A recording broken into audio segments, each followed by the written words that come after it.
Thank you. So we'll have a short video on some of our sponsors. First in line is Stanbic Bank. So let's welcome the rep on Stanbic Bank.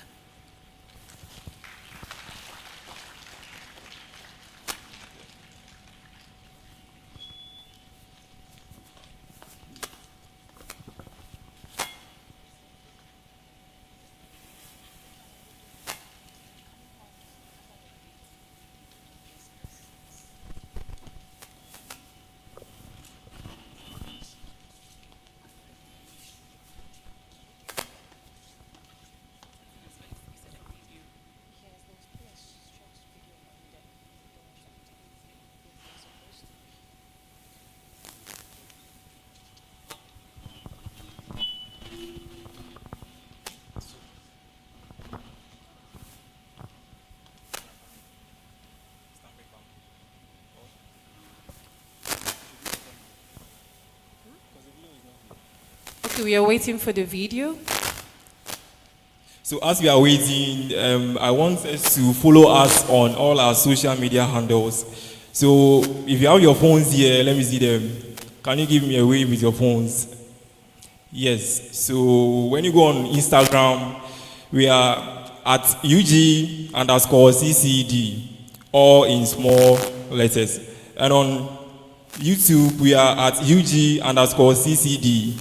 But this time around, it's in capital letters.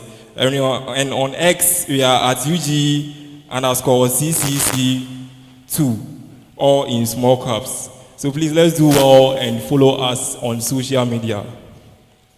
We are also streaming live on the university YouTube page. So let's just get in, invite our friends to follow us, our live stream as well. Thank you.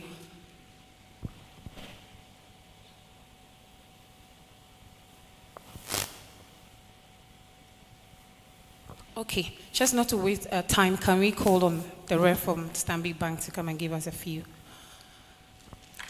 Please, you can do it better. Let's clap.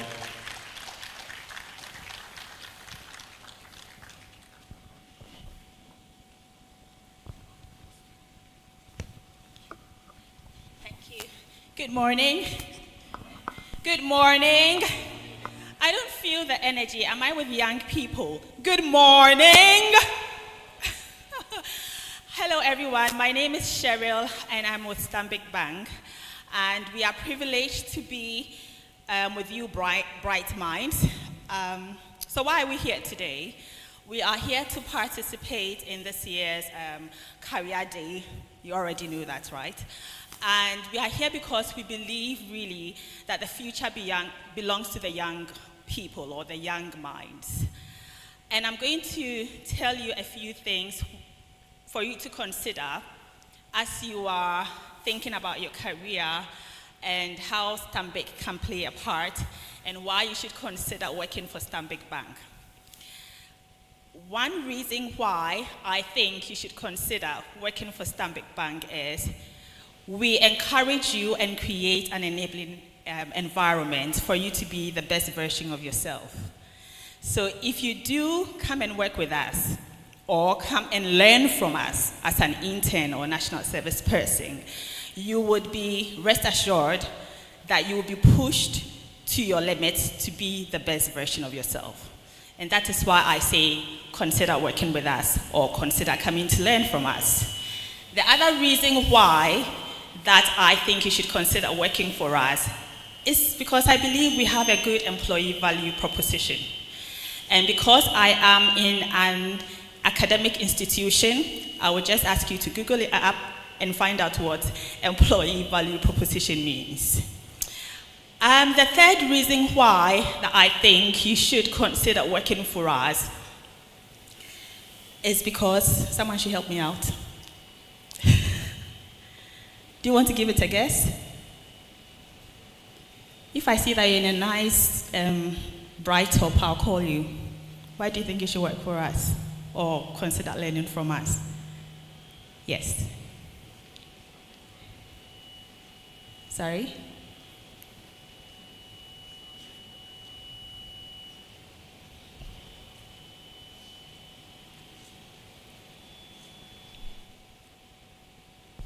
Hello, okay. Because Stanbic is the best bank in Ghana. T for thanks. Yes, we are the best or with the best. And I want to acknowledge and give a shout out to all our competitors and friends on the market. So yes, we are with the best, and it's always good to be with the best, even if you are not the best. So I've given you reasons why you should consider working with us. Aside that, from a consumer point of view, I think that we offer great financial services to a whole range of clients. And for you as students and people who are hoping to move into or onto the market, we also provide financial services if you want to do a startup, for example.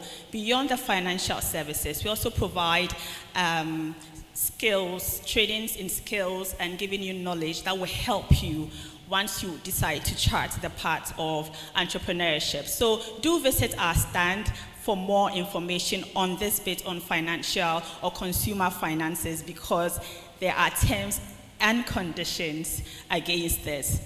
Now, the last thing that I want to leave you with is, as a student getting ready for the job market, how prepared are you to take advantage of what is on the market to be the best?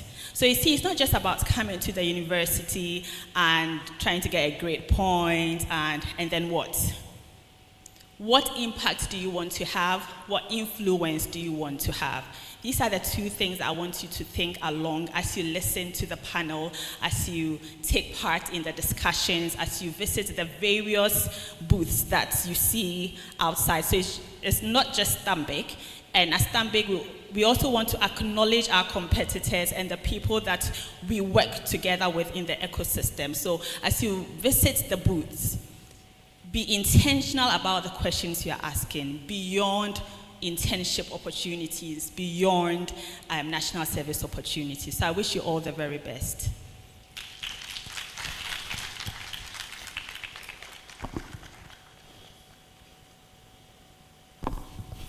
Thank you very much. As you visit the booth, be intentional. There is something Very intentional about the questions and what you are about to ask. Thank you so much, Stanbic. Your video is up next.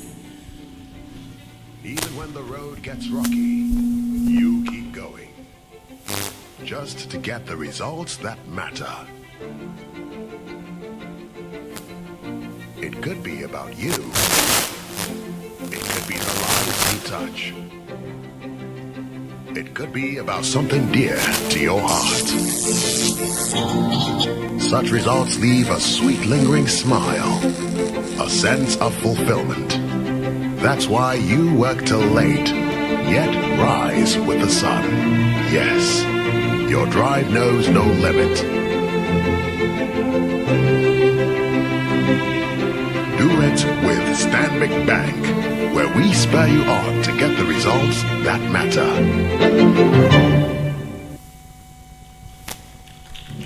It was just another day for this gas station attendant. Yet, without knowing it, he was about to do something extraordinary. Total Energies introduces Excellium New Formula, the additive-enriched fuel that cleans your engine to protect it. Thank you. Next video is from ALS, so let's take a view.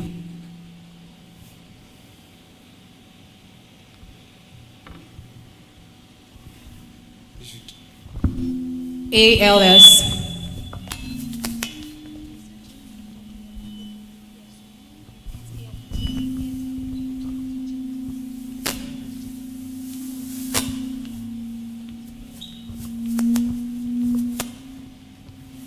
Okay, please let's welcome him as he climbs the stage.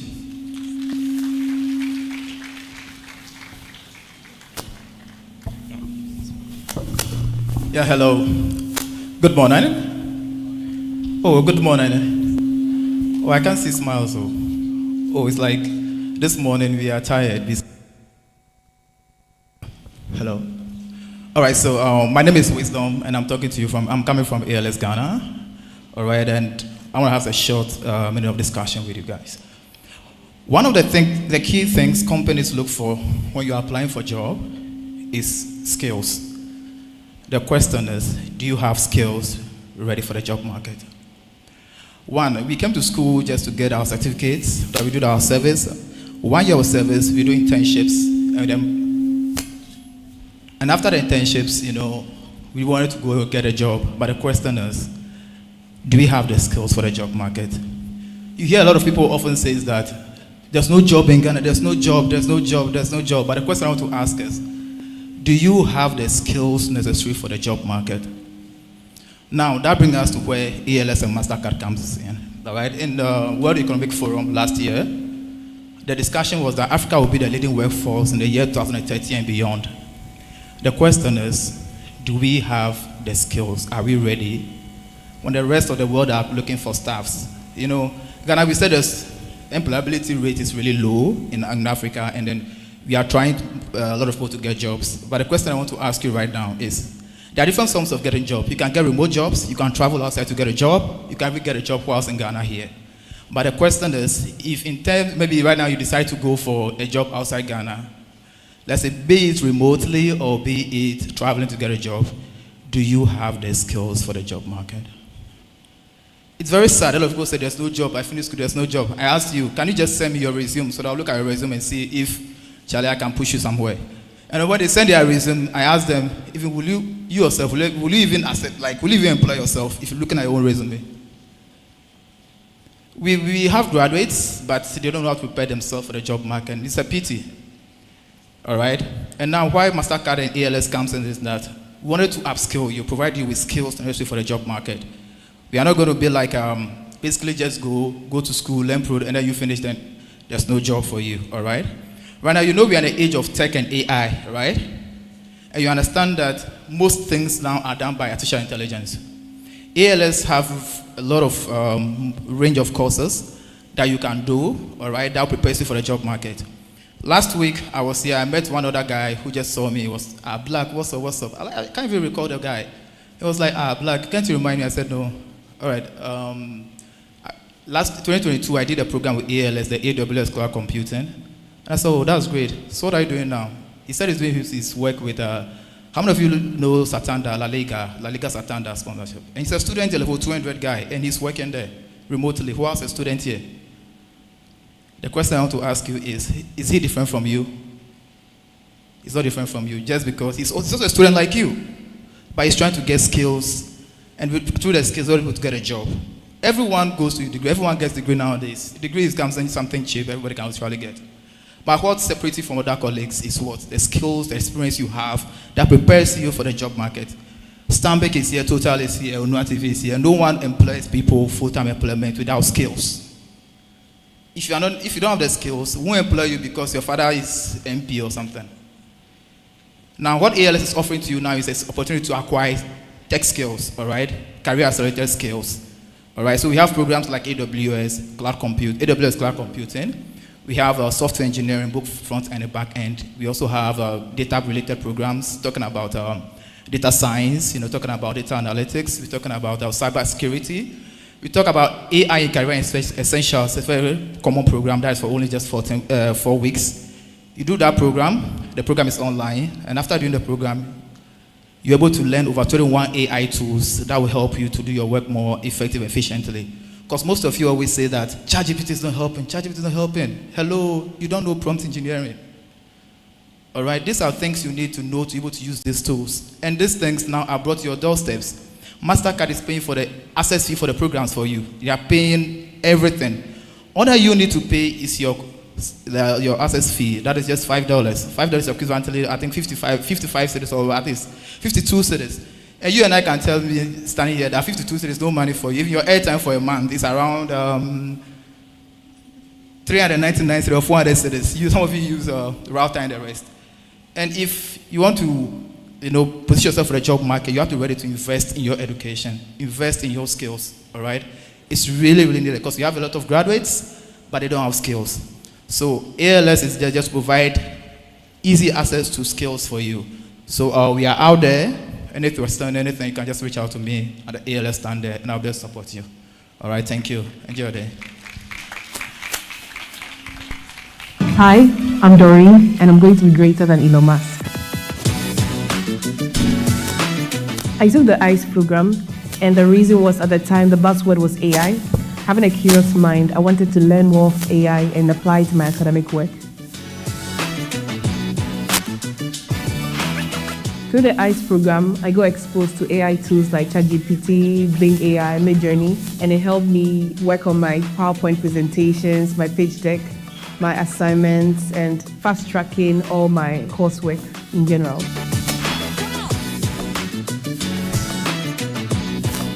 I'll say just start. All it takes is starting and staying committed.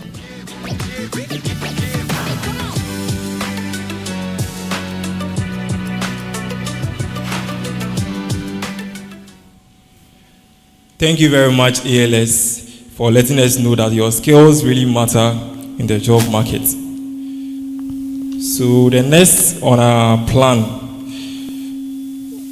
is going to be the speech by the director of the University of Ghana Careers and Counseling Directorate, in the person of Dr. Bridget Ben Naima. Please let's give a resounding sound clap.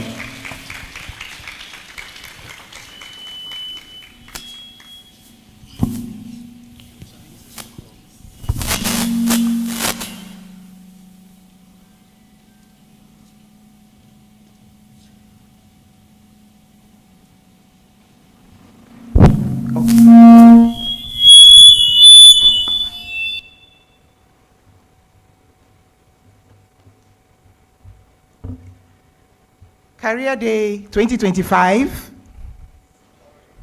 You've forgotten. Exploring careers, the place of artificial intelligence. Career Day 2025. Okay, thank you. A very good morning to you, distinguished guests, staff, faculty, students, ladies and gentlemen. This is a day that we at the Careers and Counseling Directorate have been working hard towards and looking forward to. And we are truly glad that UG Career Day 2025 is finally here with us. Friends, I watched a documentary a few days ago in which young IT experts in Kenya were explaining how they use artificial intelligence to determine what can be done to different types of soils to support the cultivation of particular crops. They talked about how artificial intelligence is making agriculture and agribusiness very attractive to young people in our contemporary world. Artificial intelligence is set to make room for automation, which leads to speed in all kinds of production processes. It has been proven beyond doubt that artificial intelligence leads to increased efficiency and the creation of more industries that require more trained personnel to take up the jobs that are adopting artificial intelligence technologies in finding solutions to the problems of our time. Researchers have found out that artificial intelligence makes way for scalable solutions and creates opportunities for agility in the presence of various challenges and difficulties. A question that comes to mind is, how prepared are our young people for all these developments in this era? What can we leverage to equip ourselves to be ready for the job market that is becoming controlled by artificial intelligence? Are there any policy issues to be addressed by government? Does the current trend raise any concerns about tertiary education in Ghana today? There is a need for us to hold conversations around this subject so that we will identify steps to be taken by all stakeholders to ensure that our students will be well prepared to thrive in the world of work today. Things are changing very fast, and we either brace ourselves up to move along with the AI tide, or we get thrown out or left behind. I agree with the assertion that our era calls for reskilling and upskilling beyond the norm. Our students need to be equipped to position themselves to succeed in this dispensation of the heightened use of artificial intelligence. This is why, friends, the Careers and Counseling Directorate has come up with the topic, Exploring Careers of Today, the Place of Artificial Intelligence. Thankfully, we have seasoned resource persons, including an academic, an entrepreneur, an IT expert, a media person, a government official from the agri sector who will join us hopefully, and a student leader to help us delve deeper into the subject matter. Now, before they even come up for the panel discussion, let me express our sincere gratitude to our moderator, Mr. Caleb Kuda, and our panelists for accepting our invitation to be here with us today. We are deeply grateful to you for honoring our invitation, and we'll be seeing them upstage very soon. Now, per the internship policy of the University of Ghana, we have 4 college internship coordinators who were also invited to join us. And so I know we have in our midst Professor Ebenezer Annan, who is the internship coordinator for the College of Basic and Applied Sciences. Prof, may we see you? Thank you. Let's appreciate him for his presence. Thank you so much. I'm not too sure whether I've seen her yet, but we have Professor Liliani for the College of Humanities.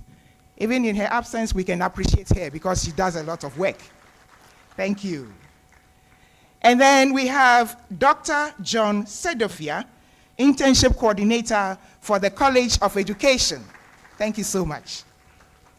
We have Dr. John Ganley for the College of Health Sciences.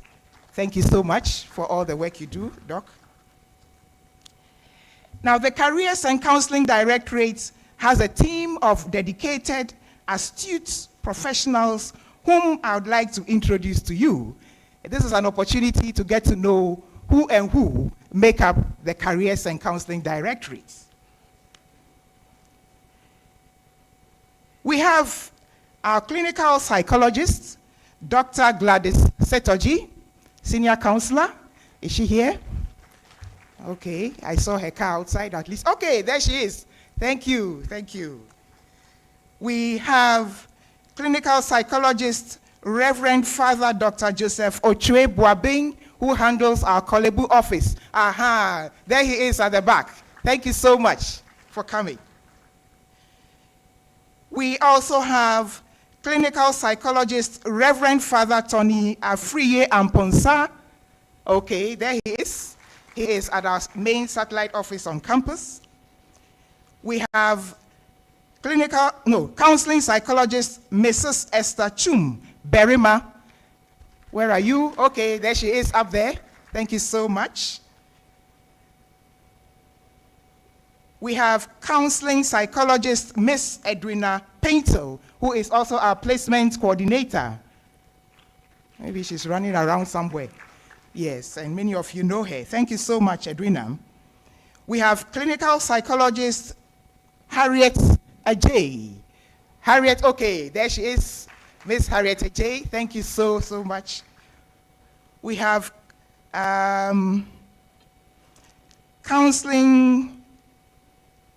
we have clinical psychologist Miss Catherine Ajadi. Is she here? Oh, you are all at the back. Okay, all right. And then we have our part-time counselor, former senior assistant registrar, Mr. Alex Wiafe, and he handles our academic counseling. Thank you so much, academic and career counseling. We have our administrative staff. We have our chief administrative assistant, Mrs. Gifty Vemako. Where are you? Gifty, Auntie Gifty. Is she here? Okay, maybe she's running around somewhere. We have also our senior administrative assistant in charge of finance, Faustina Afrani. I'm sure she's handling some financial matters somewhere. Yeah. And then, of course, we have our junior staff, Lydia, Miss Lydia Tay. She's also around. Yeah. I would like to seize this opportunity to also mention the names of our national service persons who have been really working hard. And in fact, this Career Day event is their baby, actually. So a very huge round of applause for them before I even mention their names. Our national service persons. And so we have, if I mention your name, just give us a wave. We have Christy. Christy. Okay, there you are. All right. We have William.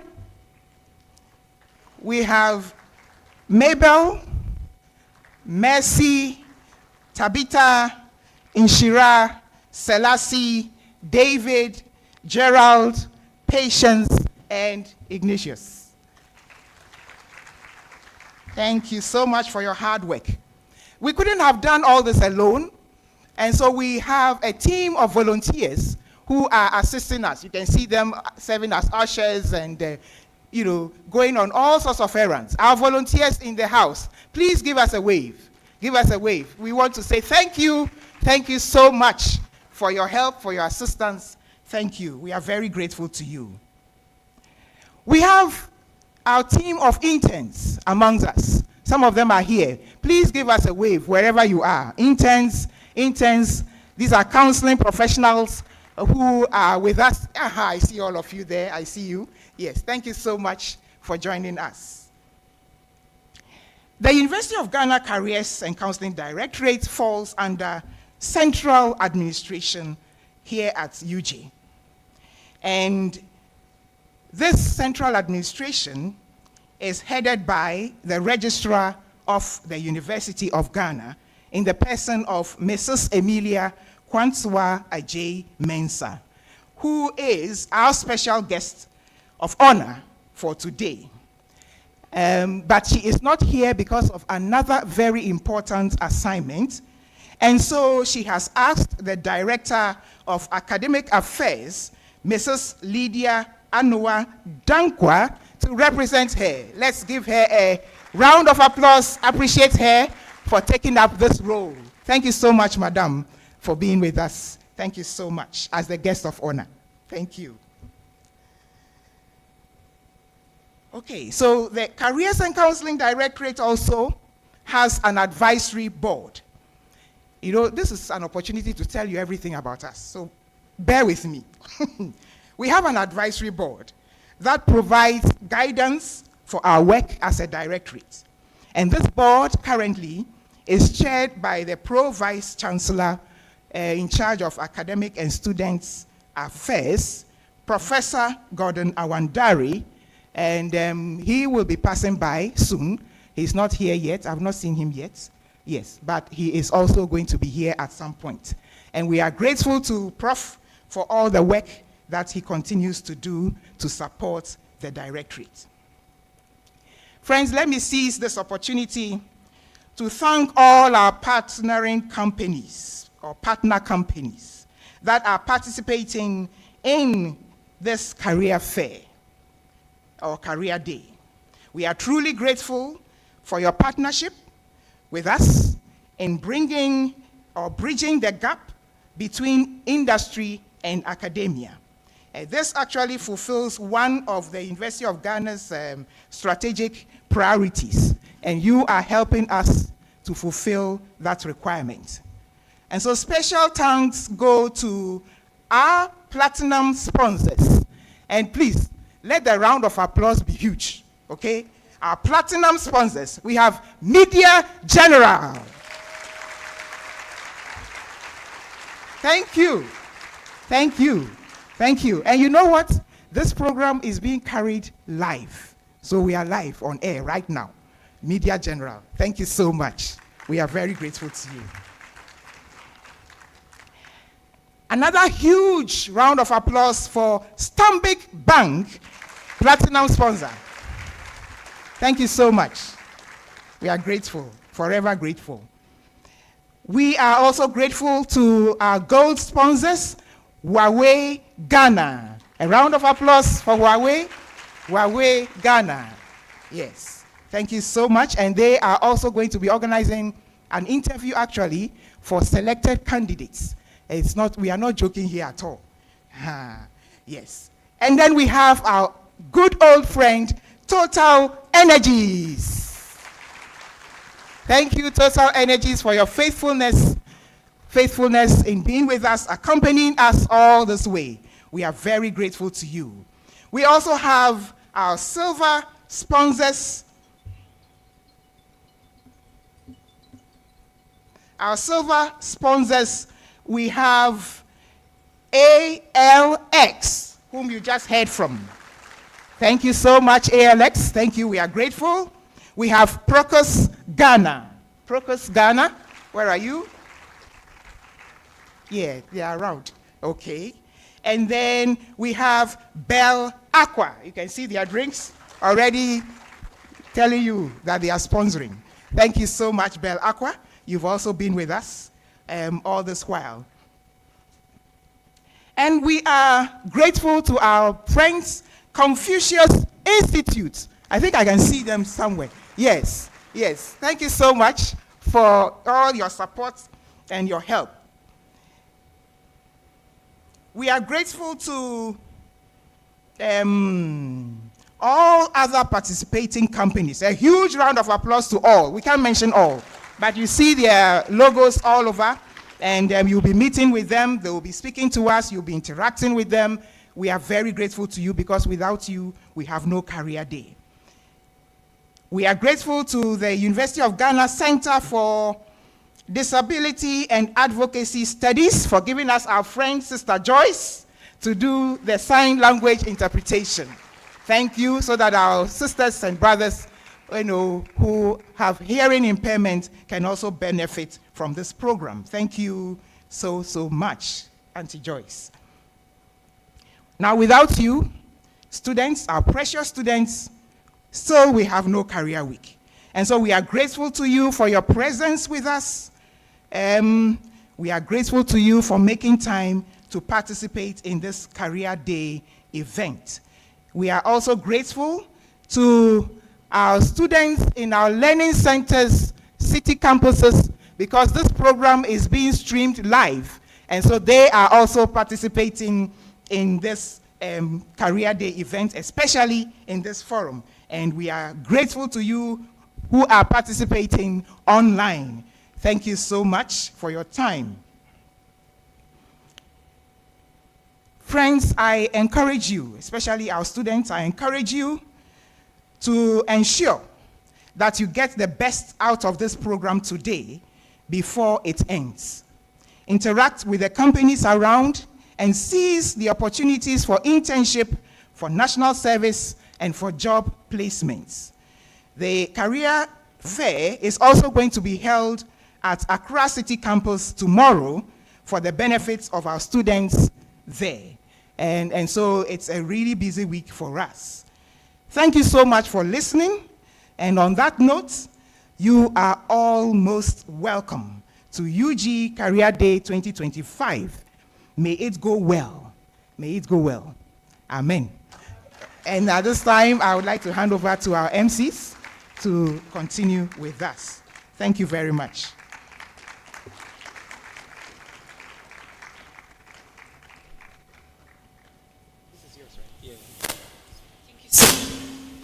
Hello. Career Day 2025. By the time we leave here, we have these words on the tip of our mind. So, Career Day 2025.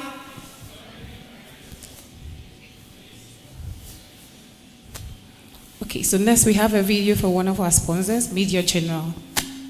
Media General.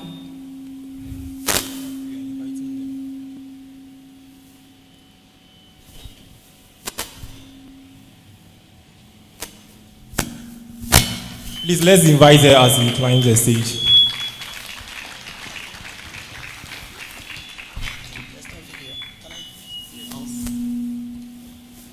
Good morning to everybody, and good morning to my colleague from the other companies. So we are happy to be here. I think you have seen us go around a lot, and like Madam said, we are carrying this live. My name is Ama Lawson. I'm the General Manager for Human Resource. So I wanted to be here myself today. And I want to engage you. I don't want you to forget the things that I tell you. So I have put up a presentation for you so you can go with me. Please stay with me. We are Media General. I don't want you to forget that we are Media General. We follow the news. And so we are following you.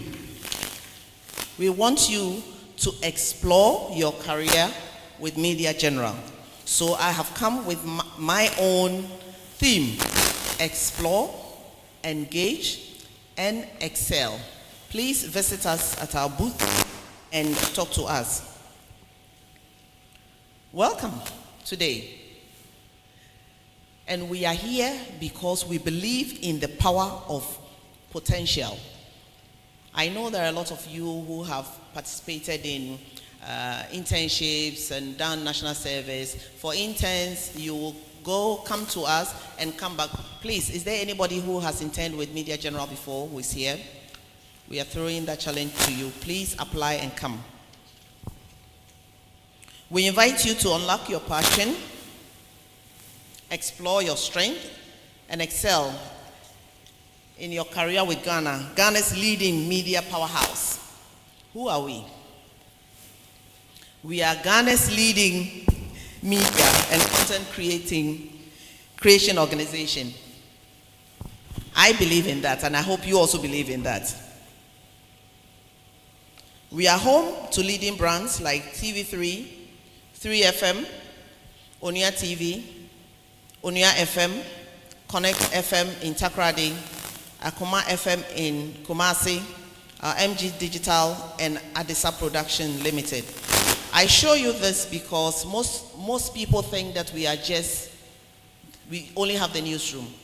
So it does not matter what you study in school, you can be part of us in any of these stations or any of these departments at Media General. We also own and manage 3 foundations. We have a foundation, 3 foundation, and Onia Foundation. We are in Kumasi, Accra, and Takoradi, like I said. Our brands, so that you can identify us when you see us. Can I see our brands show up? So that you don't forget, any of these brands belong to Media General. And so whether you are in Accra, Kumasi, or Takoradi, you can still work with Media General. Another thing I want to emphasize is that we have our own production house, which is the Adisa Production Limited. Adisa Production does wonders at Media General.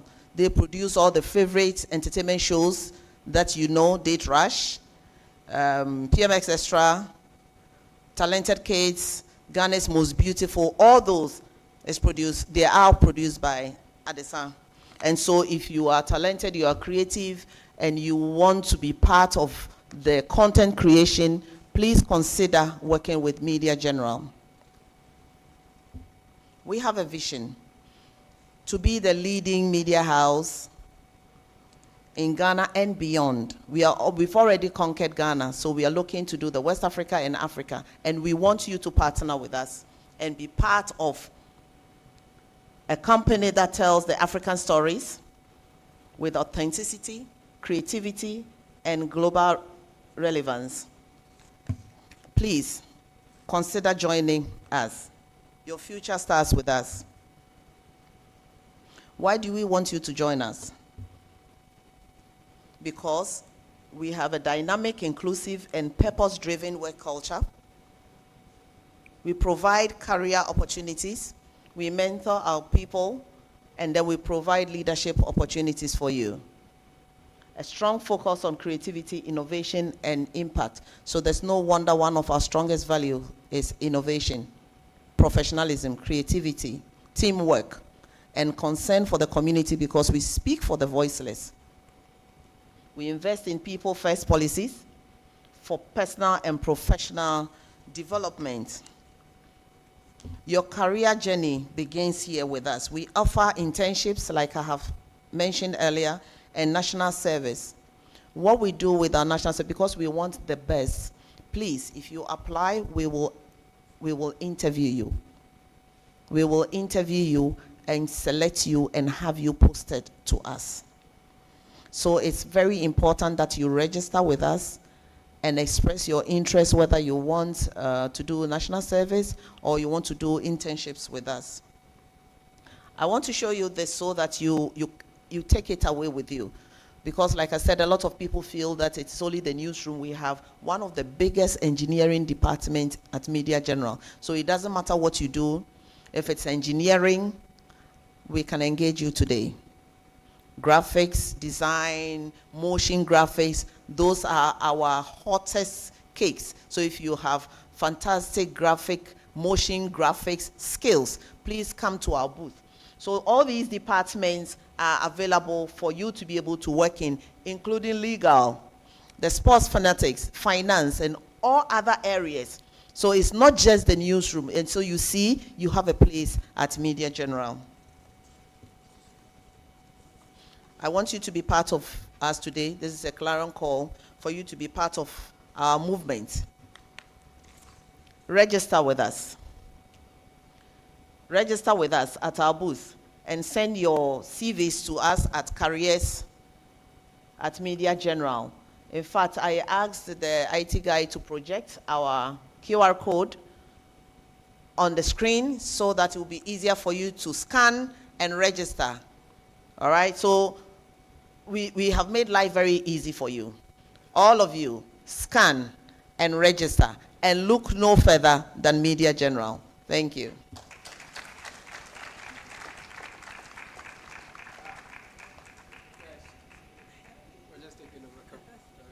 Thank you very much. Please, round of applause for our representative from Media General. Oh, do it better. I mean, we are rivals, but you should appreciate her. And let's appreciate our MCs also for the great job done so far, even as I take over. Good morning, friends. How are you all doing?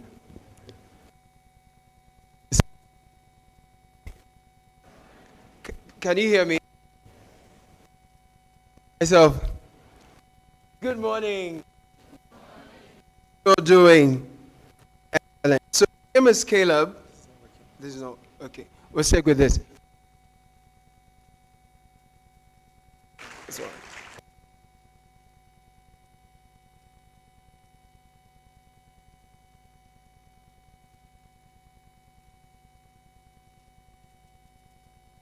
Okay, fantastic. Please put your hands together one more time. Thank you so much. My name is Caleb. I really enjoyed the presentation.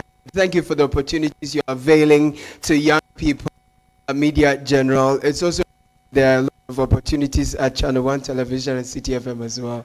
So please pass by when you will. My name is Caleb. I am a proud student. I'm not a student. I'm an of the University of Ghana, and while I was here, a very great relationship with the Career and Counseling Center. So anytime they call me, I always do well to be here. Please appreciate the leadership of the Career and Counseling Center. All you do, it's always a pleasure to be here. So where we've gotten to, we're going to have a conversation about exploring careers of today, and we'll look at the place of artificial intelligence.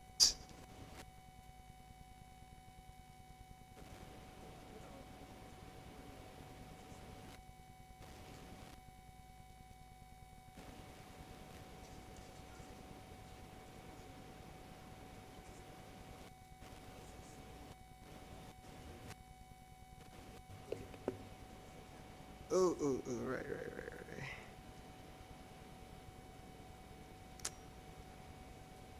Forgive me, my mind is speeding. So we'll take a step back. Say a step back. Oh, some of you didn't say a step back. So one of my very good friends at the University of Ghana, I didn't know we were friends until we met. Apparently she's been following me and she's been seeing all the misbehavior I've been misbehaving. Mrs. Lydia Dankwa, she is the Director of Academic Affairs at the University of Ghana here. She'll be speaking on behalf of our special guest of honor, who is Professor Gordon Awandare. So we want to take the remarks, did I get that right? Or the registrar. She's representing the registrar rather. So please put your hands together. Let us welcome Mrs. Lydia Dankwa. She'll give us some brief remarks. Good to see you. Caleb, you are a friend. It's good to follow you because I always learn something all the time. And Media General, I've always wondered about your affinity with the number 3. I don't know what is going on with the 3, but I need to find out from you. Good morning, everyone.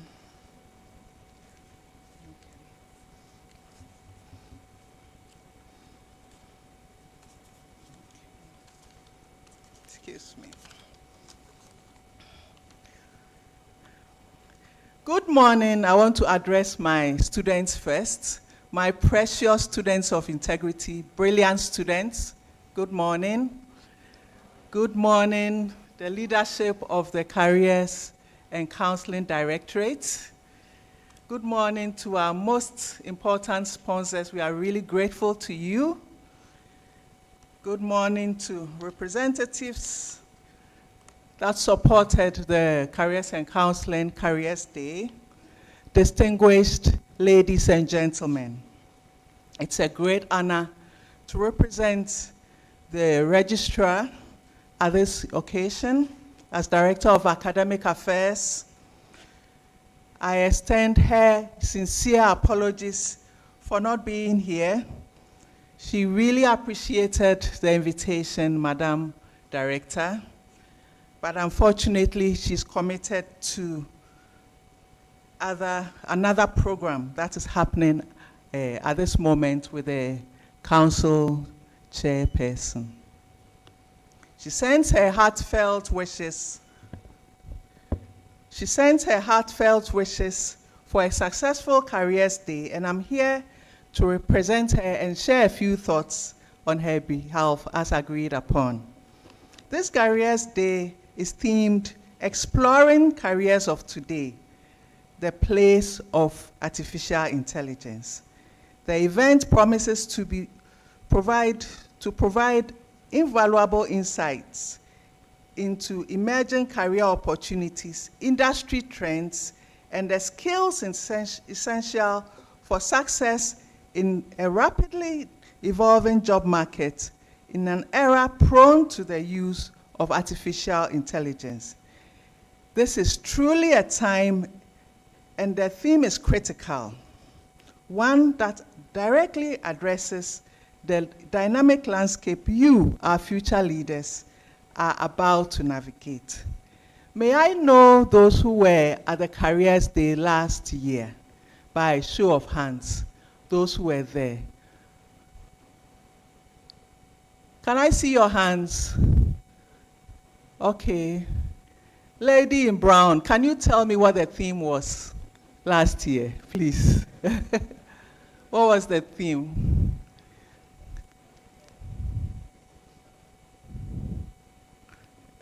I can't hear her. Are you sure about it? It doesn't sound like that was it.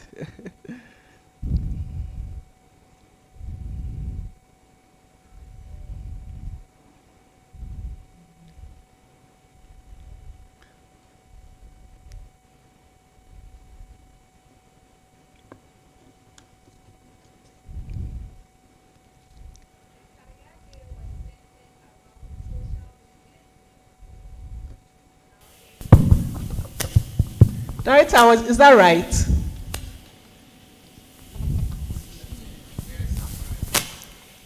It was, okay. It was centered around the influence of social media in our various careers, how social media plays a part in the careers of today. Fantastic. What about the year before? Can you give me the theme? I am in level 200, so I wasn't here the year before. Well, okay. Director, I think that if a student starts at level 100 and goes through these career days from year to year, by the end of level 400, the person will be truly prepared for the world of work. And it's fantastic. And so this theme continues onward. 2 years ago, I think we talked about passion, right? Following your passion. And then last year, we prepared you for media, the world of media, and now we are on AI. Just as in the previous year, the years before, the career day focused on finding and nurturing your passion. This year, we recognize that to truly excel, that passion must be informed by and often integrated in an understanding of artificial intelligence, defining your roles in that regard and how you can use it. AI is not just a buzzword, it's a transformative force, reshaping industries, opening up entire avenues for innovation and impact. It is permeating every sector, from healthcare and finance to creative arts, engineering, social sciences, etc., fundamentally changing how the world of work is done, fundamentally rather changing how work is done and what skills are valued. Think of AI assisting doctors in diagnosis, powering financial algorithms, composing music, and optimizing supply chains. Its reach is truly boundless. Therefore, AI is becoming a crucial player. It is vital that, regardless of your chosen field, you grasp the fundamentals of AI, its applications, and its implications. It doesn't mean that everyone needs to become an AI developer. Rather, it means cultivating AI literacy, the ability to interact with AI tools, understand their capabilities and limitations, and ethically leverage them in your work. It is about being informed, adaptable, and ready to incorporate these powerful tools into your professional life. Now, I know that AI intelligence sounds very sophisticated, maybe even a bit like something out of a science fiction movie. Some of you might be wondering if it means that your future boss will be a robot, or if your future wache or kenke stand will start being managed by an algorithm. It's not impossible, by the way. Don't worry. I think we are safe on the wache and kenke front for a while. The human touch, especially with a shito is truly irreplaceable there. On a lighter note, this lighter note aside, as the accounts say wisely, the proverb means, if you wash your hands, you can eat, signifying the importance of preparation before embarking on any significant task. As you prepare your hands before a meal, you should prepare yourselves for AI literacy before engaging with careers of tomorrow. This underscores the proactive efforts needed to grasp this new paradigm and position yourselves for success. Navigating career choices in this AI era requires exploration and continuous learning. Get involved in different activities. Seek out information on how AI is impacting your specific area of interest, and be open to acquiring new skills. The University of Ghana is committed to equipping you for this future, providing numerous resources and opportunities for you to develop your interests. Familiarize yourself with the opportunities presented by the Careers and Counseling Directorate. Remember, while AI offers immense potential, human qualities remain irreplaceable. Skills like critical thinking, which allows you to analyze complex data and discern bias in AI outputs. Creativity, which enables you to innovate and imagine solutions beyond the AI's current capabilities. Ethical reasoning, crucial for ensuring that AI is developed and used responsibly. And collaboration, essential for working effectively with human teams and AI tools, are more valuable than ever. While we highlight skills essential for success in the evolving markets, these specific human qualities are crucial for leveraging AI effectively and are vital for your continued impact. Your individual human capabilities, when combined with the power of AI intelligence, will enable you to achieve greater heights and tackle challenges far beyond what either could have accomplished alone. This synergy is where true innovation lies. This career day, with its dedicated segments like the panel discussion coming up and the career fair and interviews, offers a unique opportunity to gain practical insights, network with professionals, and explore your aspirations. And it can align with the demands and opportunities of an AI-driven world. Embrace the unknown, ask questions, and seek guidance. As another Akan proverb says, "Unima bisa." If you don't know, ask. There's no shame in not knowing. I expect you to ask a lot of questions at the panel discussion.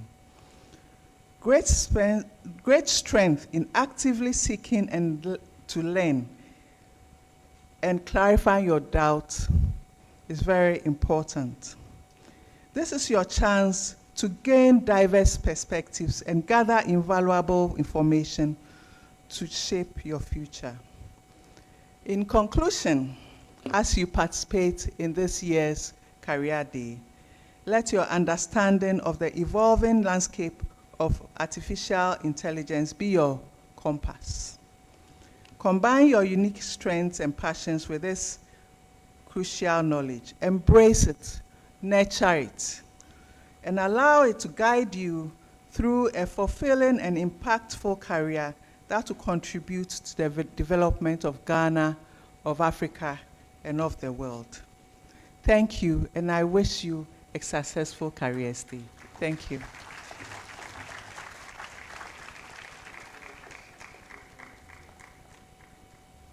Thank you. Another round of applause for our Director of Academic Affairs, University of Ghana. Okay, so I have observed a few things since I came that have impressed me.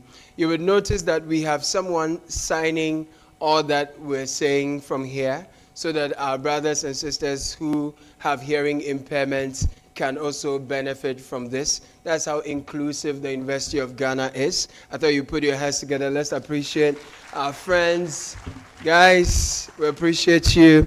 And then also you notice the University of Ghana is progressively very inclusive. So we have our brothers who have mobility impairment also here. Let's appreciate my friend here.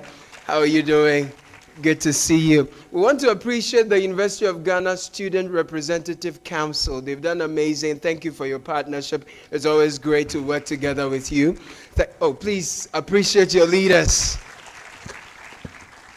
When I was in Legon, our SRC president at the time is today a member of parliament in parliament. So you never know where this man is going to be. All right. Now we want to jump into the panel discussion and look into the critical issue of careers today. What are the dynamics? What is changing? Are things the same as they were in the era of our fathers or our forebears? Are they the same? What is the dynamics? What should we be looking out for? Especially as our guest of honor said, in the era of artificial intelligence, how should we prepare ourselves for the world of work? And that's where we're going to get to in the next couple of minutes. My name is Caleb Kuda. If I didn't mention my name earlier, forgive me. I'm a journalist with 97.3 Citi FM and Channel 1 Television. Now, to join me for the Industry Academia Forum, I'm happy to let you know we have an assistant lecturer at the Computer Science Department here at the University of Ghana. He's my panelist. His name is Mark Mensah. Ladies and gentlemen, please welcome him with a round of applause. Fantastic. And we also have Richard Sena-Kwashi. He is the General Manager, Digital Media General. Ladies and gentlemen, Richard. Oh, sir, it's good to see you. Afo. All right. We have a senior member of the training department of Amalitech. Did I get that right? Fantastic. And his name is Kwamina Amodade. Please welcome him with a round of applause as well. Great. And then also we have our own SRC Vice President Jeffrey Edu Yeboah. Please welcome him with a round of applause. Yeah, that's the SRC Vice President indeed. When we're on campus, when you see students, they are always wearing suits, they are in African print, they have political ambitions. All right. Please welcome all my panelists for me with a round of applause. Sound, please help me. Great. We're good. So, without further ado, gentlemen, is there a reason there's no lady on the panel? I usually like to say lady, gentlemen, but today I'm seeing faces that look like mine. What is the problem? Okay, so gentlemen, welcome. It's good to have you. So I'm going to let you all a minute and not more to introduce yourselves to us. Let us understand what you do and why what you do is very important to this conversation. So I'd like to start with you from my immediate left, sir. Kwamina, right?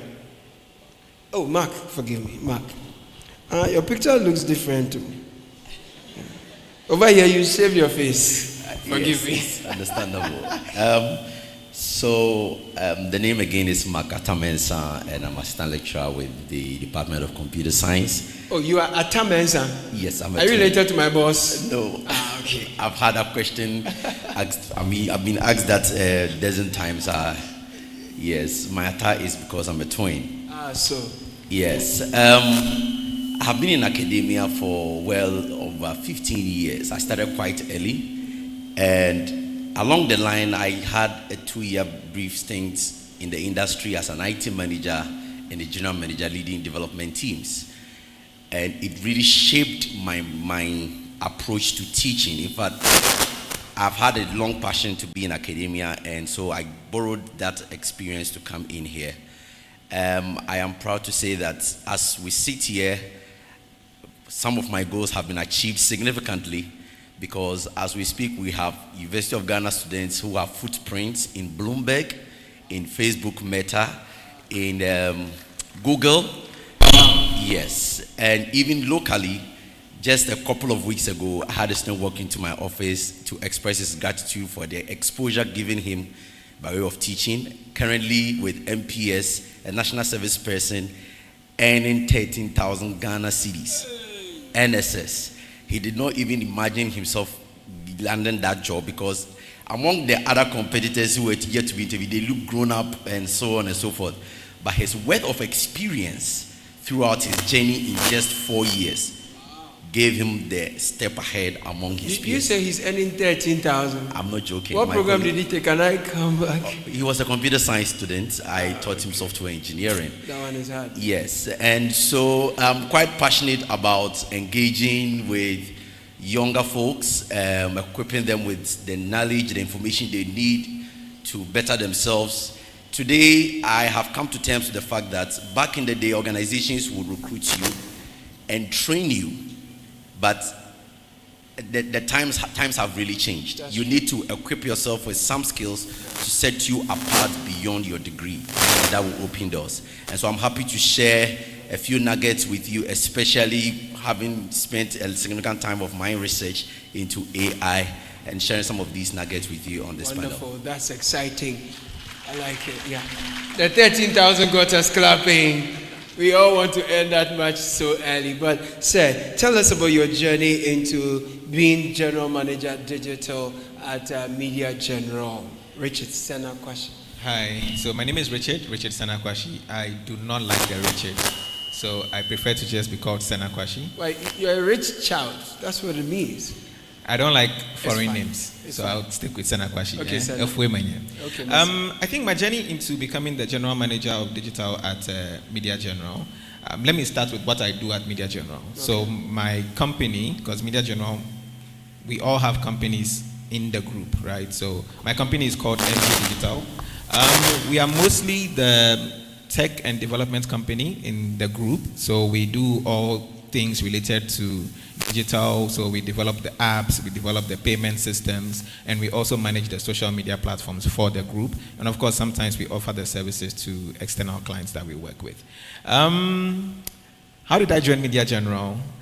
I think one of the major things that Mr. Atta Mensah said, I started working when I was in level 200 here, I think. So, and I had almost a similar story to the case study he mentioned. I don't think I ever earned NSS salary. I was always earning way above that when I started. And it was always because I came to stuff like this and I started working pretty early. And I didn't do computer science, so even though computer science is difficult, you can get back into the field without doing computer science. I did economics and I think archaeology, right? That was what I started with. Then I went back to do something in it. But I picked up an interest in the tech space, and ever since then, I've been bettering myself, learning more, getting certificates, working back in that space. And that's how I got into Media General. Eventually, they needed somebody to lead their digital department, and then that became me. But my previous work, I've worked with Meta, I've worked with a lot of the platforms that you know, but mostly I like to be in the background. So it's also interesting to just share a bit of the experience with what we've been building with AI. What also I look forward to in candidates, the skills I look forward to them having, especially now that I'm specifically hiring for people to work for me, but also to work for Media General with the relevant AI skills in the space. Fantastic. Thank you so much, Apple, for that introductory remark. I'm going to come to you, Kwamina Amodade, right? So how did you get into what you do? What do you do, first of all, please? Thank you so much. So you can call me Amo for short. Amo, all right. Yes. So currently my engagement is in the training department of Amalitech. And we have a services department that also builds software solutions for clients globally even and locally.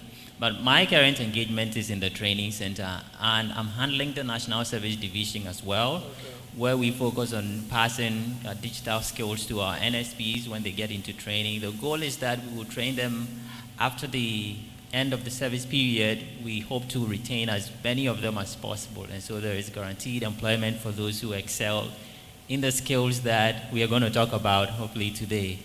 All right, and so for me, my journey, I got to Amalitech 2020, so I've been with them 5 years. And my journey started from, we started handling those graduates that had come from school, have been in the system a year or two, and are looking forward to entering into the digital space. So we started with them, and then eventually, my background was in data science, right? So that's where I started my entry into tech. And I didn't do computer science as well. I did physics, but the interest was there right from the beginning. I started learning the computer science skills as much as I could. I know I did terribly at that time, looking at what resources are available now and what you can do to learn your skills faster and in a better way. And hopefully those are some of the experiences that I could bring to the table in this discussion. We are looking forward to all of it. Please, how do they call you? Honorable or Your Excellency? Which is which? Mr. Vice President, tell us quickly about you. What are you studying, and what has led you into leadership at the student level at this age? Okay, first of all, I want to say a very big thank you to the Director of the Career and Counseling Directorate for the opportunity to collaborate with the SRC. And also, I'm glad to see the Director of Academic Affairs here, because I'm sure by the end of today, she can extend the academic registration deadline for us. Okay, so in fact, my students' leadership started from infancy.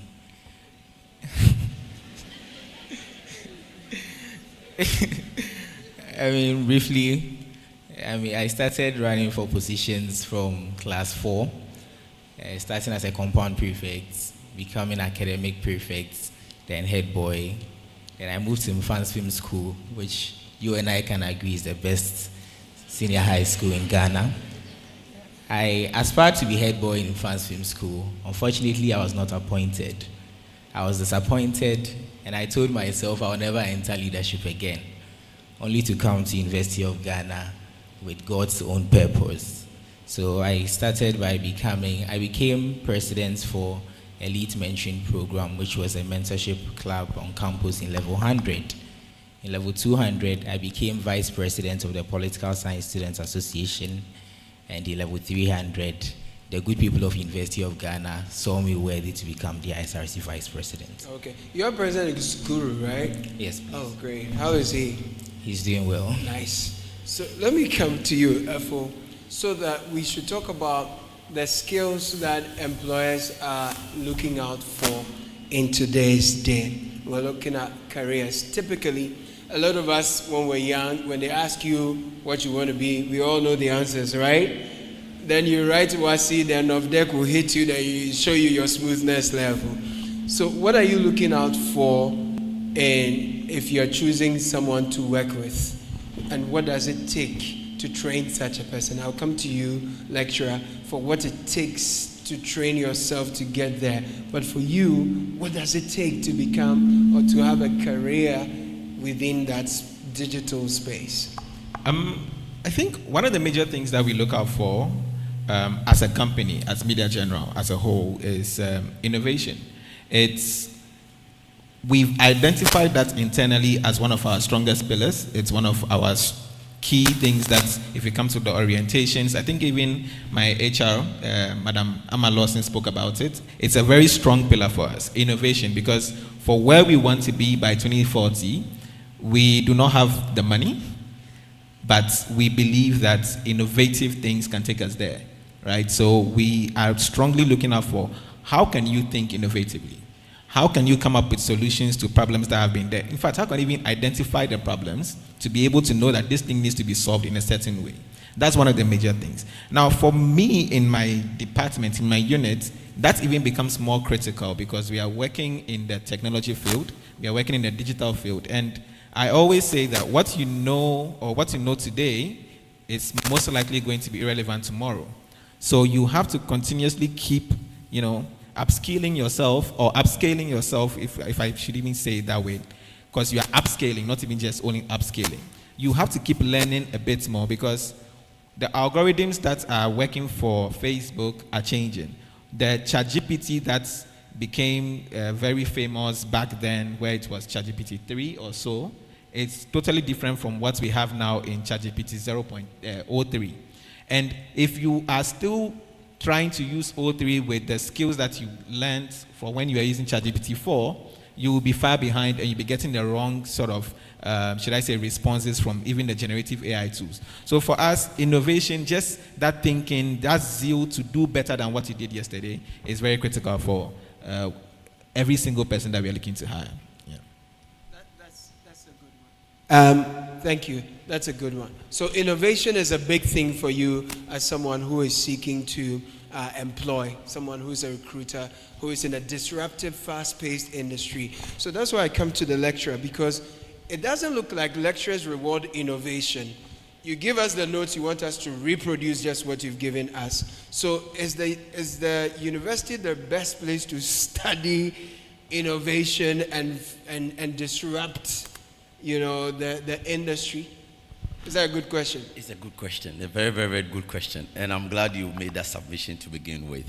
Now, for the purposes of our audience and to provide a context, when we say artificial intelligence, in your own words, can I get volunteers who can scream out what they think it is from the audience? Artificial intelligence. Or artificial intelligence, ChatGPT for you. It is Meta AI for you. It is, as human beings, we have a lot of attributes and characteristics. When you take computers, its ability to learn, to understand, and to make a decision. Just these three attributes, not anything else. I didn't mention emotions, name the rest. I said its ability to learn, to be able to understand, and to make a decision. The computer being able to do these three things is what makes it an artificial intelligence. If you take the artificial bit out of it, we would literally refer to it as your human intelligence. And so with that concept at the back of your mind, you should come to terms with the fact that, yes, we might have all mentioned tech throughout, but I'm pretty sure we have students from humanities across different boards who are finding themselves here. In today's day and age, like Caleb asked me, back to his question, in my earlier submission, I indicated that there was an urgency that motivated me to come back to academia.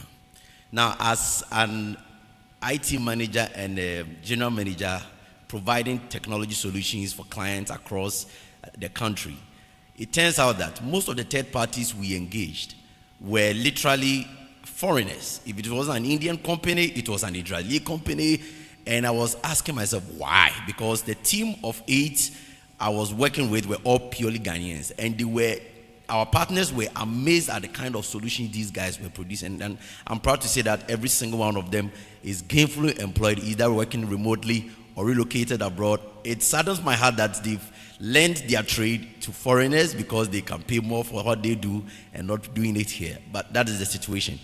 Now, coming back to the classroom, what made us achieve this success and these footprints I've highlighted right now is simply because I moved away from the textbook approach to bridge that gap with the industry work. And thankfully, I didn't do this alone because I don't teach all the courses in computer science department, for example. I had colleagues who had similar mentality, and we changed our approach of teaching. In fact, I had some 2 ladies on our car park making a comment. At the time, I didn't have this group beard and all. They didn't recognize I was a student. They said, I said, Mark, if he had given us a textbook to memorize and reproduce, would have showed him that we are very good students. And I understand that is the mentality across board. And I don't blame you, because that is how you have transitioned from the SHS to the university.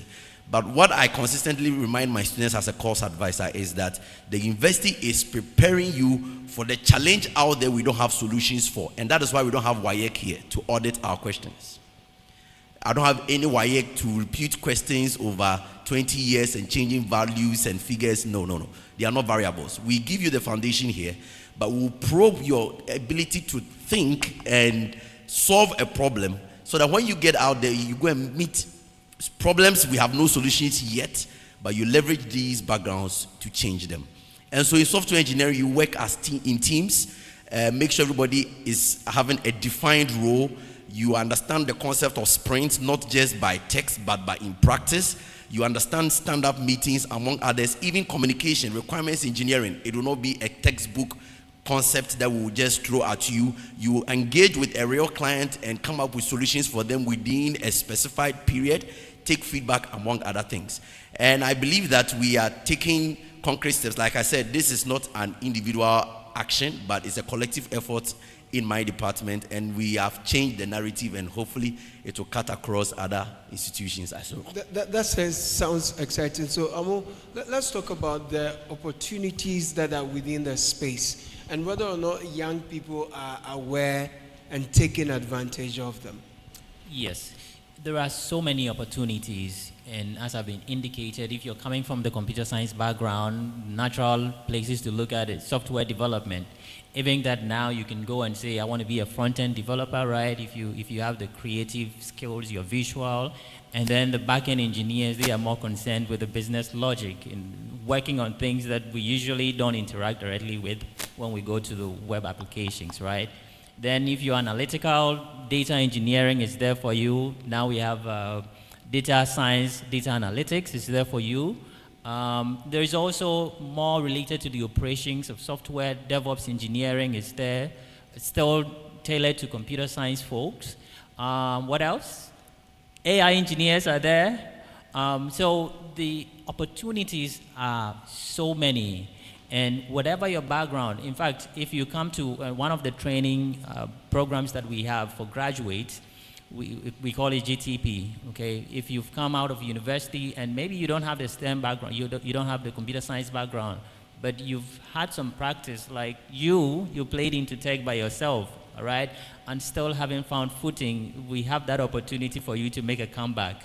And so the opportunities are many if you want to get into industry, but for those that maybe want to be entrepreneurs too, there's ample opportunities. The subset that I've mentioned here is very small compared to what is actually there on the market. Right. So you want to add a thing? Let me bring in the Vice President briefly, then I'll let you top up on that. Honorable Vice President Edu Yeboah, give us an appreciation of the students currently that are on campus. Do people come to school knowing clearly what their career path is, or when they get to level 400, that's where they start panicking, wondering whether they will do this or that?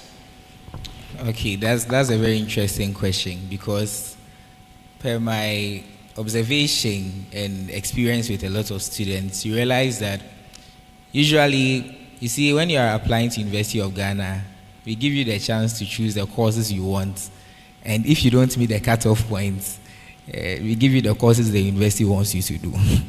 So you may have to adjust, especially if that was not what you came with from the beginning.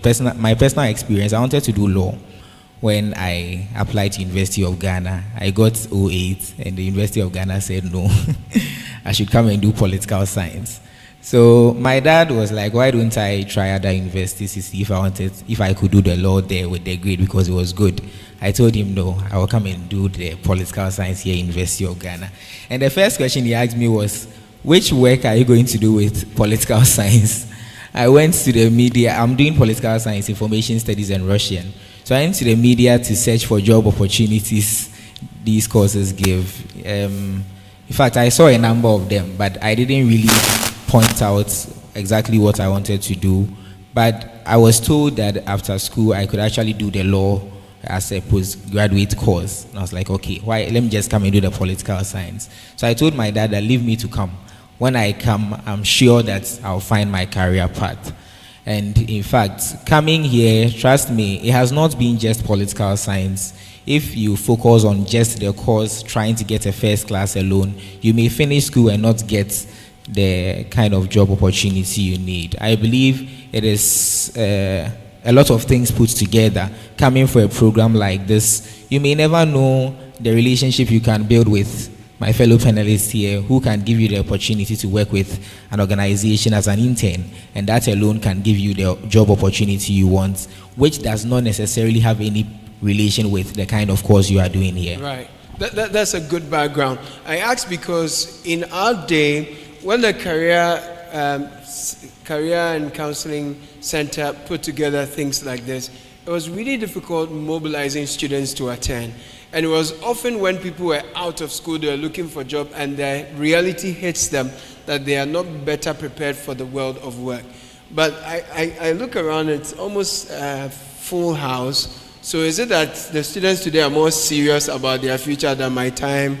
Or you people, they promise you item 13. What is happening? Oh, in fact... Okay, just speak to that and I'll come to you. In fact, our administration, for instance, has placed a lot of focus on giving internship and job opportunities to students. So we've built a good relationship with the Careers and Counseling Center. Yesterday, the university organized an orientation for national service, students that are now coming to go into national service. And we informed them that there's a career day today. If you really want a good place to do your NSS, then come here. So how many people are looking for NSS opportunities here? So it's true, nothing has changed. They are all NSS people. The students, they think that they have to study once they are done, job is waiting for them. So you wanted to make a point on that. On that backdrop, yes. Also in my capacity as an academic advisor, I've encountered a lot of students like him. In fact, at computer science, I have met students whose original intention was to be air hostess. There's a current level 300 students who's currently with A2SV, if you've heard of them. This guy came to me and needed academic advice because his dream was to study medicine but didn't get into it. We face this a lot, and I'll use this opportunity to also appeal to our guidance and counseling director to maybe sometimes organize a forum for academic advisors at the grassroots, at the department level, the internship officers at the department level. Some of them are devastated. In fact, last week I had a student who is really performing poorly in level 300, and I asked him, what is wrong? Why didn't he make an approach with some of us? And he indicated that he originally wanted to do business accounting, but his father felt IT was the way forward. And I said, we could have navigated this if we had a conversation. Right. But here's the case in level 300. So most of them come with these challenges, and there are hundreds of them. You might identify a few who might muster courage to come to you to discuss their issues, but others may go and wander around and things may not turn out right. Now that we have the opportunity and there are loads of us, speak to those who are in the situation of confusion. I wanted to do mathematics. They've given me computer. Okay, so I'm studying a program that I did initially like, and I'm not performing so well. If I'm in that situation, what would you advise me to do? Great. Now, today we are talking about artificial intelligence. And in my second submission, I emphasized on the fact that, yes, even though we might be biased speaking about IT, computer science, every single one of us here has a role to play in this growing generation. As a matter of fact, if you are holding a handset in your hands, be it an Android or an iPhone, you are holding a computer. You are holding a device that has memory bigger than some people's laptops and computers. Utilizing this tool is what makes the difference. And so, what do you call it? An exposure to one of our fundamental subjects at computer science, in fact, in the School of Physical and Mathematical Science, is office productivity tools, how to use Word, Excel, PowerPoint. And you'll be shocked to see the number of students who walk up to us and like, say, I have owned a computer for a very long time. In fact, I've answered questions in BEC and WASI in ICT, but this is the first time technology has become very useful to me. And it becomes an eye-opener. You get some of these students who working with this notion, I didn't want to do this, but now I'm in it, to have a different mentality. It gets changed. This guy who wanted to do medicine came to appreciate the fact that I encourage him to pursue that course, and he does not even regret not going to study medicine. And so there are ways we can navigate this and talk about them, but it is for everybody. Okay, so I guess the solution here is that speak to your academic counselors early if you're having any challenge, if you're in that state of confusion, kindly speak to your academic counselors early. There is always support. Earlier, you wanted to make a point, and I'll come to you so you top up on that, please. I think it was just to speak to the opportunities that he was speaking about, right? So when we look at the world of AI, and I like to maybe broaden it a little bit, not just focus on AI as one of the new emerging technologies, but let me just say, when we look at the world of emerging technologies, technology is practically changing every single thing. So, in the list he mentioned the software development, so be it back-end, front-end, data scientists, data analysis, and all of that, which are standard technology-led, should I say, career pathways, right? But when you think about how you can apply emerging technology, new technology, or even just generally technology to any field, be it a lawyer, be it a doctor. One of my friends in New York actually made so much money, like almost, I think, $60,000, building a custom-based AI platform. So he built like a model for a law firm.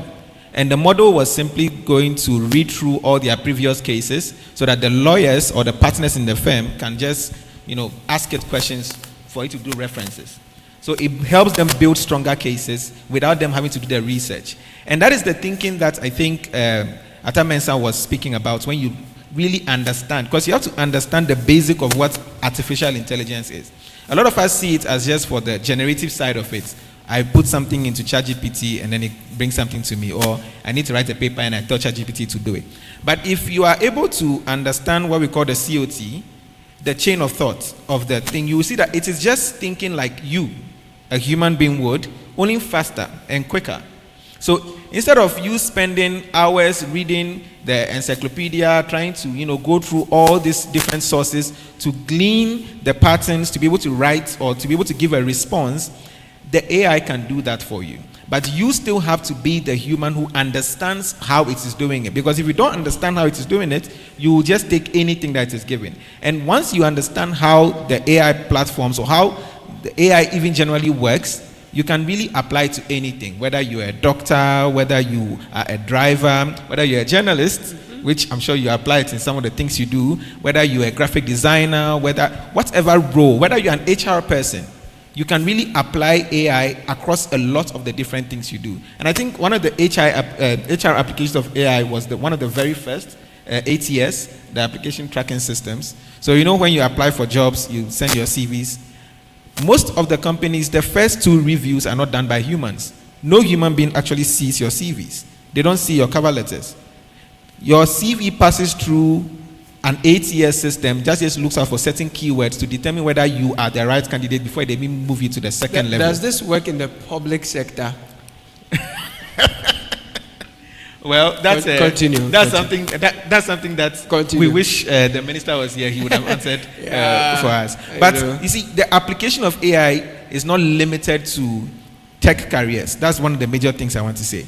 No matter what you want to do, pick out your field and just try to understand how you can apply AI. And I again trying to not limit it to just AI, because AI is of today. It's planned that in the next 10 years or so, we would have probably hit AGI, which is another level of AI where it is to the point of autonomous thinking on its own, where it can come up with new things without learning from us, where it's basically being a human being. But you have to think of every single thing you're doing, how technology can make it better. Because that is the world we are in now. And every single person that's rejected or me, Samu, Google, or all these people and their technology and their phone, their internet things, I don't really understand it. You would notice that the world of work is going to quickly leave them behind. So it's not about learning computer science, getting into computer science, getting into those roles. Okay. It's more about understanding how to apply the new technologies into whatever field that you're working in. Right. Yeah. So if I'm to summarize, correct me if I get you. So we should not just make up our minds that we want a job in AI and that's it. Whatever field we want to be, whether you want to be a pastor, you want to be a teacher or a nurse, who are currently on strike, you will still need some AI. AI can still come in handy. So you are, and at advantage if you knew how to use AI to get your job done better. Exactly. Right? Yes. So don't limit yourself to say, oh, as for me, I don't want to do anything AI, anything computer, so I don't care about this. Exactly. Fantastic. Thank you. Please, you wanted to make an input. Thank you so much. I'm happy that we landed on that point, that we can apply this everywhere. But even for the select few roles that I mentioned, even in the AI is changing the way work is done. For example, if you're a developer, maybe in the past we're boasting about being able to code. This is something that an AI can do so efficiently now that you don't boast about that anymore, because you just have to go into your IDE and configure it, give a prompt, and your code will be generated. And now there's vibe coding, right? It's like just putting the AI on autopilot and it's generating your code for you. Okay, but the point, again, that I wanted to address is the fact that I've been giving this course and I don't like it. I think as far as our academic structure is concerned, this is going to happen for many people, right? You may not get the course you prefer. I had a friend in university, he was doing arts, but later on I observed he was taking courses in IT. And this guy had figured out his life. So he ended up with an arts degree, but he came out as a tech person, and he's working in tech now. And today, with AI, this makes it even easier because you can use the AI as your teacher, develop a curriculum, all using AI. And so this is something that I just wanted to mention. Very important. As a student leader, what efforts are you making to ensure that the experiences of the people you are leading in terms of the academic environment, preparing them for the world of work, is enhanced, knowing all the opportunities that are available now with the advent of AI? Okay, thank you very much on this. In fact, University of Ghana students currently are actually making use of this AI thing. Whenever an assignment is given, the first place students go is to ChatGPT to check what answers it will give. So those that are not smart enough to get rid of the challenges, they end up copying the same thing and then they are caught. But I think so far students are making good use of it. But as he said, no matter the field you find yourself, I believe you can make use of it very well. AI study platforms such as Khan Academy, which is an AI tutor, Killbot, it does your grammar checker for you. You have, I mean, there are many of them that we are going to put out for students to make use of. The SRC currently is working on an SRC app, which intends to inculcate everything AI in it to assist students in getting it easier to, locate certain things that makes their life simple. When I was running for elections, one thing that I used to assist students with, which I still do, is past questions. And I realized that it was actually difficult for students to go to the main BAM library websites to go and download it and all of that. So with this new app, we are trying our best to make it very simple. You go there, you just mention the course code, and then you easily get it downloaded. If you are preparing for a paper, I think in my last exam, because of my busy schedule and all of that, I had to seek AI's assistance in simplifying the course materials and all for me in 2 days.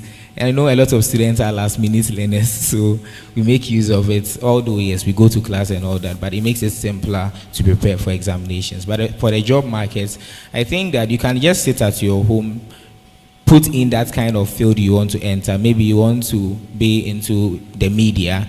Where are the job opportunities? Where can you find the job opportunities? How can you apply for it? Even preparing for interviews, AI can actually assist you to prepare for it. It can ask you certain questions. You can give it the kind of interview you are going for, so that it gives you the kind of answers you should be giving and all of that. So I think it depends on what field you are going, what part, and at every point in time, what you really want to do, because it's always not the case for one thing. Today you may find it useful for this. Tomorrow you may have to find another reason why you should use AI. So It's not just one. Very well. Mark wants to make a quick top up on that, and then we can move to the... Let me throw out this question to my students. Yes. Last year and this year, by the able leadership of the Quality Assurance of University of Ghana, some of us, alongside with my other colleagues, Professor Yafi, among others, have extended training extensively across several weeks to your faculty, to our colleague faculties and administrators on prompt engineering, how to leverage AI for teaching, learning, among other things. And how to also catch students who have used AI. And that is why I'm throwing out the caution.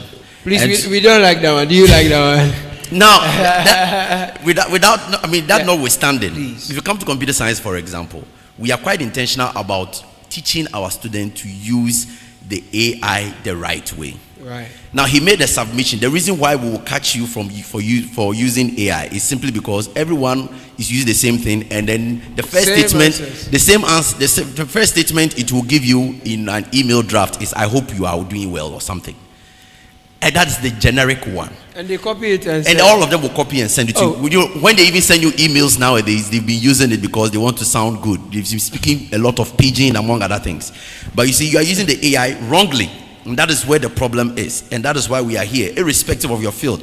In fact, I surprised a media guy in my church when I needed him to put together an advert for us. And he told me I should give him a storyline, something.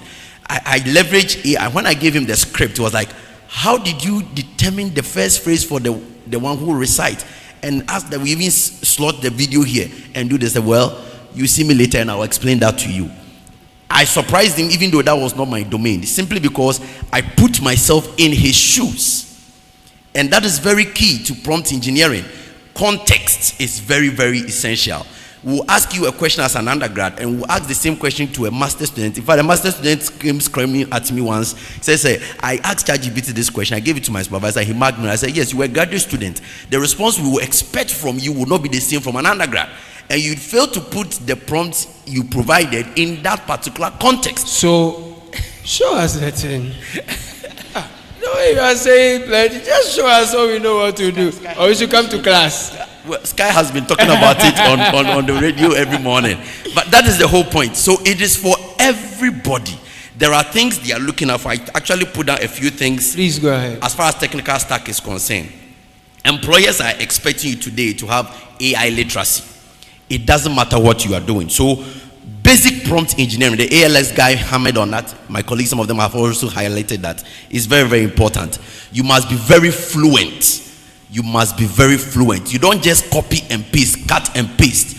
You know, we know what you do. Even when we give you assignment on Sakai, you will take screenshot because we have implemented Respondus.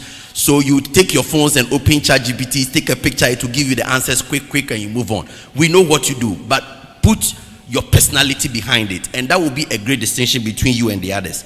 You must be very much aware of the variations in AI. I mentioned that in a big, broad perspective.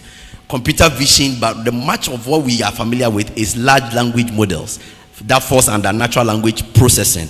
You should understand the variation so that you treat it as it's supposed to be. So how do I fine-tune my ask? How do I tweak a few things to make when I use my ChatGPT to generate an email, it will never start with "I hope you are doing well." Straight so how do to we the use point. Our own so it doesn't do the thing you are saying? Impose yourself, your identity to the bot. Let it learn from you. Let it try to understand like you would, and help you make a decision that will be pleasing to you as well. So how do we do that? I'm not asking the right question. Caleb, we want to know, or we have to come to class before you teach us. I think the easiest way to do that is, and I mentioned that earlier, if you do not have the basic understanding of how the platforms actually work, you cannot contextualize properly. Because see, he can do that. I can do that because I'm a developer. Like, I you know, a lot of people, when you prompt ChatGPT or Gemini or any of them, you have to go again and be like, "Oh, I want it this way." I never prompt twice. If I want something, the first prompt will give me exactly what I want. Because I don't even prompt in English. I always prompt in JSON. I'm always writing code, but because it's a machine, I speak code to you it. are saying we that we are not computer science, we don't understand. What are you that's people doing? So that's what I'm saying. That the first thing is, before you go head over heels that, "Oh, I have access now to ChatGPT, to Gemini, to Bing," try to understand the things that drive those systems. if you understand chain of thoughts, if you understand what NLP is, if you understand what computer vision is, that if you show it a picture of this and ask it to tell you what is this, it will tell you this is bell cola. It's not because it's doing magic, it's because it has stored images of bell cola in its memory that it can look at this and then look for the similarity and tell you that this is bell cola because it looks like bell cola. If now I have another bottle that looks the same and I've changed this part to Q, it will most likely still tell me it's bell cola because it will look for the similarity. Again, that's where the computer vision and then the comparison that it does goes into it. Now, if you understand how these platforms work, it's easier for you to know that when I am prompting it with a bottle that looks like bell cola but it's not bell cola, I add an additional context that be sure to check the name on the bottle before you give a response. Okay. So then it will go then to check that, okay, beyond it looking like bell cola, let me check the name, the actual letters on there. And then it will see that, okay, this is not bell cola, this is bell code or something. Then tell you, well, this looks like bell cola, but from what I can see on the name, it's actually bell code. Then it can tell you this could be an imitation or something. Okay. And I use that a lot to find, when I'm buying stuff, to find out the fake sneakers. Ah. Because I am not going to buy fake. It's not going to Premium happen. or nothing. You know, I'm not going to buy fake. So you have to try to go back a little bit to understand how these platforms actually work. What do we mean? Why is it that a lot of countries are suing, Meta, suing OpenAI, suing Microsoft and the rest, that why have you used our data to train your generative AI platforms or your large language models? For instance, when I am doing a translation from English to Twi, I still use Google Translate. Because when you try to do that translation on ChatGPT, you will get the wrong Twi. It will never get the Twi correct. It does not, because it did not have Twi, not Twi. Because it did not have enough training material for our indigenous languages. Okay. Again, Twi, Ewe, those things are not usually put on the internet. What did Google do? And I'm proud to say this because I was a Google student ambassador when I was here. Right. They had people from the localities training the platforms because the content was not online. Now, all these large language models are based on content that is available online. The story of Kwekwa Nancy that has not been told and digitized is not available for ChatGPT to learn. So if you ask very deep questions about the Domahine and things like that, you might not get that from ChatGPT. You might get that from Google, you might not get that from ChatGPT, which is again why all these platforms are evolving. Now they have the web search tools that you can use. Okay. But you have to understand how they work to be able to really know how to use them. Amo, you want to top up on that, so do so. And then also next thing is, so are there opportunities for us to learn some of these things besides the courses and programs we are taking? Because for some of the things you're all eloquently saying, we have the desire to understand and learn, but it appears a forum like this cannot teach us everything. Absolutely. In fact, I wanted to bring it even closer to us, to the theme, exploring careers of today, the role of artificial intelligence. I can tell you that I have a set of 10 questions here that I'm checking to see how many of them you asked, because I prompted the AI to So you use AI to generate the questions? Yes. I've asked better questions than your AI. Oh, at the end of the program, we'll cross-check to see how many of them you've asked. Okay. Just by way of bringing it closer to us. I think the point is practice. When he mentioned that he was using it, I was happy that he... But then there are so many things that you have to do in the prompting itself. You have to take a course.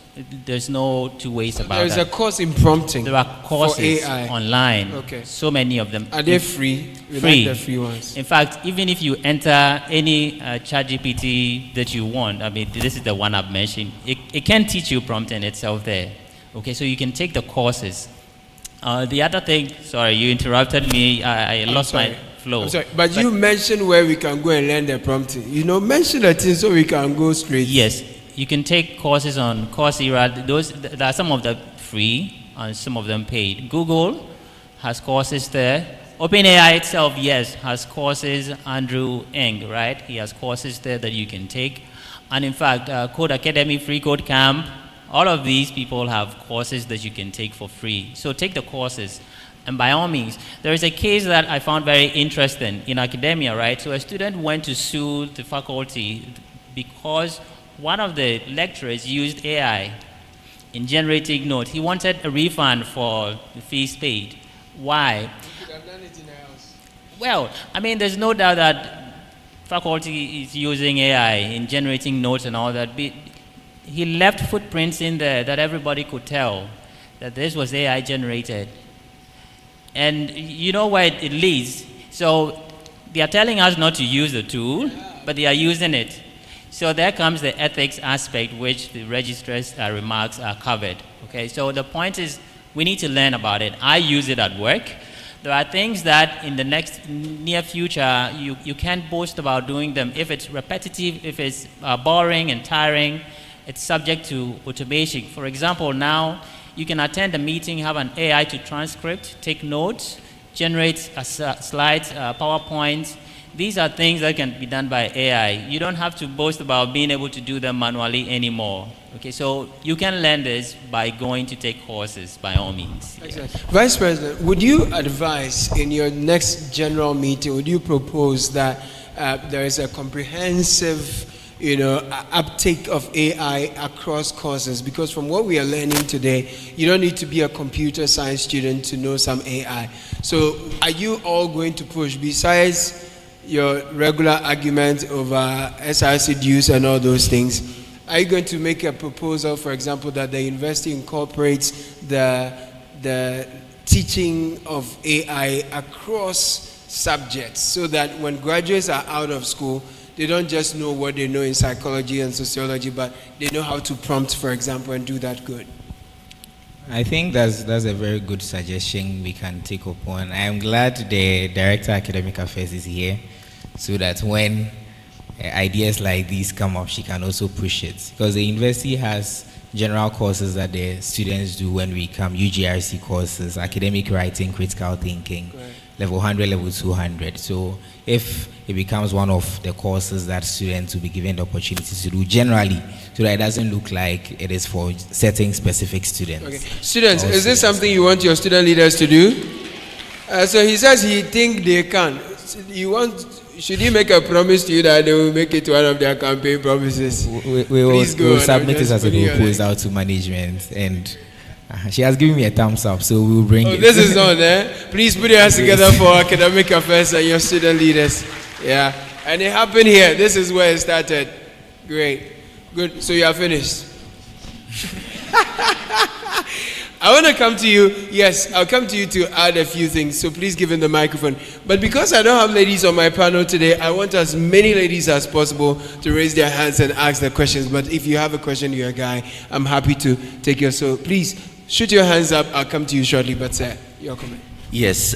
First and foremost, I think when he mentioned Google being his preferred platform for tree translation, I think we need to give credit to the Department of Computer Science HCI lab at the Computer Science Department. University of Ghana. Yes. Oh, please put your hands together for Legon.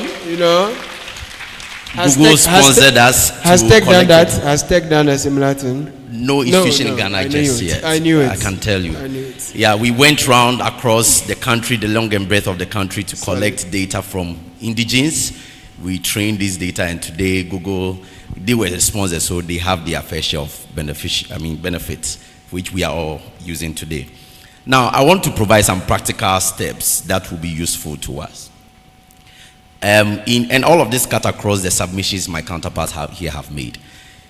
What made a difference for these candidates of mine who currently are in some of these foreign jobs is simply because they tailored their resumes in a manner that would be suited to that space.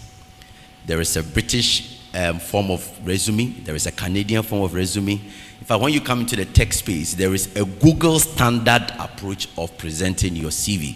You don't start and just say, I went to this school, I went to this school. In fact, if you have completed certain projects, what exactly was the project about? What tool did you use, and what purpose did you use the tool for? Like he made mention of, they are using technological tools fused with AI to see through first level of your resume. And so you need to first and foremost equip yourself with that knowledge of what the institution is requiring from you. Today, we have a lot of companies that are seeking to pen down your signatures. What are they into? What are their career openings? What is the caliber of persons they are looking for? I have 2 CVs. I have, in fact, 3 of them. I have my academic CV because UG has their own standard. I have a CV for industry, and then I have a CV for other things. You know, and all of this morning I had to put together a 2-page CV out of my several pages of CV. And it became necessary because I was tailoring it exclusively for a particular purpose. And this AI can help you take that bold step to make sure that even that first level you have gotten through to get the opportunity to be interviewed. So please have this at the back of your mind. Make sure you read about where you are going to, their requirements. A very good friend of mine put out a book. They call it The Workplace Playbook. The Workplace Playbook. You might want to take notice of that. The author is Sefumi Fadahusi. She's an ex-Oracle and ex-Microsoft. Both are all institutions we've partnered with as a university over the period. A workplace workbook. What are some of the nuggets you need to, demonstrate soft skills? Now you have this knowledge and idea, and you want to personalize it. Go to AI and now impose your personality on it. And I can assure you it will be just one great step. In fact, once you cross one step, you'll be motivated to take it to the next level. Excellent. If I have your questions, I'm happy to pick them. However, I have an AI-generated question. It's the first question from AI. So, and it's important. It's looking at balancing the potential risks and challenges that AI poses to employment and society. Let me come to you, head of digital for Media General. Tough one. And this is a personal stance. I have to repeat that because my HR is in here.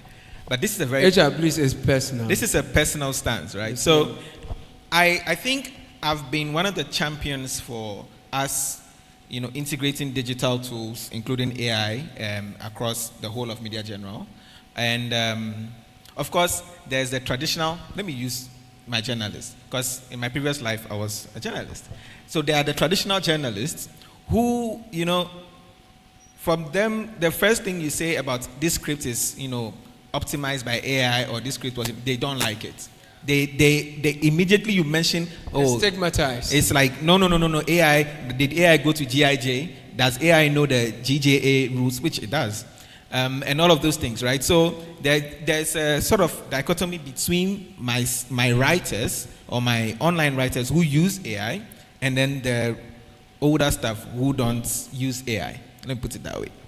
Now, consistently, one of my writers outperforms everybody else.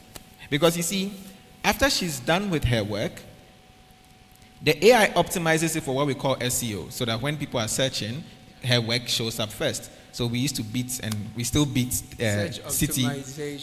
We still beat Cedi, and now we are about to beat Joy, and then Ghana Web. Then 3 News will be really up there. Are you talking about 3 News? Yes.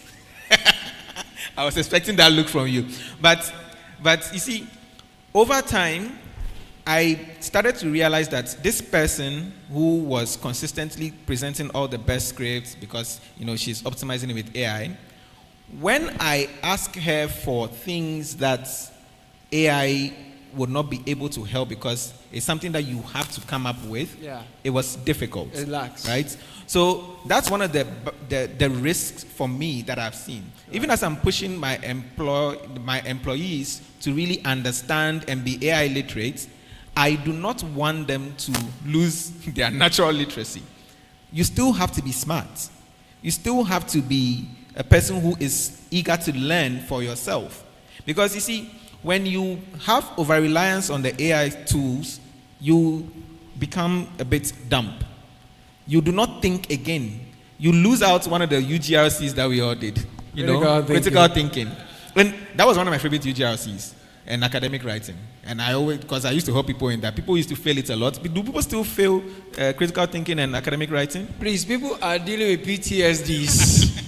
Don't remind them. And I think a lot of people then, because you don't understand how the AI got the answer for you, you just got the answer and you pushed it out. Right. So then when you are put in a situation where, like yesterday, ChatGPT was down globally for everybody.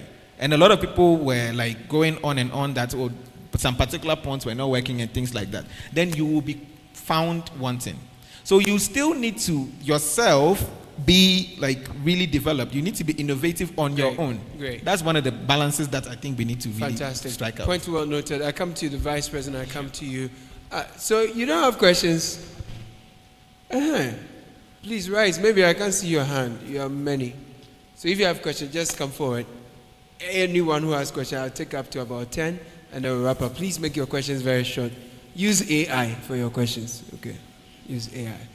Okay, so on the challenges that AI usually pose, correct. I think that students would have to now look for means through which they can, edit the things that AI gives them. If not, you keep on making mistakes. Okay. And in fact, as you said, if you don't take care, AI can actually seize you from thinking beyond your normal self, because all you can do is to just put in what you need and it gives you that information. Right. I had a personal experience on that. At a point, I was going for a number of conferences and I had to speak. So I usually put the speech together with AI and then edit one or two and go. But there was this leadership program we organized last semester, and I decided to write the speech myself without any inputs by AI. And when I was done, I compared the two and I was like, wow, what I did personally was actually better, because it looked like AI has some kind of language it speaks. And now I was using my own language and what I've learned so far to write something. So let's not be over dependent on AI, because Ghana So moderation is the key for everything. Yes. Because too much of everything is bad. I'm told these days on campus, guys are using AI for pickup lines and all that. I'm not sure, but yeah. Let's come to questions. And there's one lady. All right, let's hear from you, please. Please. Oh, okay. Sure. Thank you. Please tell us your name, what you do, and your question goes. Yes, please. Thank you very much. So my name is Edwina Odonko. I'm studying psychology, industrial psychology to be precise, and human resource. So please, my question for you is, how can we use AI in the field of psychology, since AI does not take into consideration human emotions? And that's a very fundamental part of our society today, because mental health has become one big problem, which I think AI cannot fully solve. Thank you so much. Brilliant question. What again?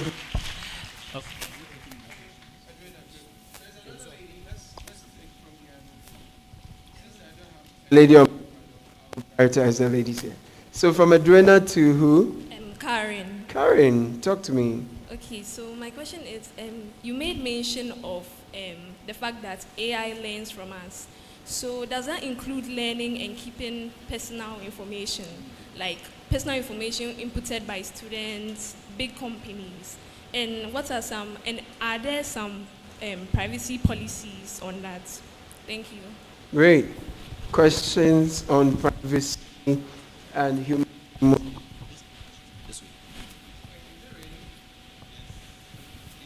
We use AI to stop the rain because.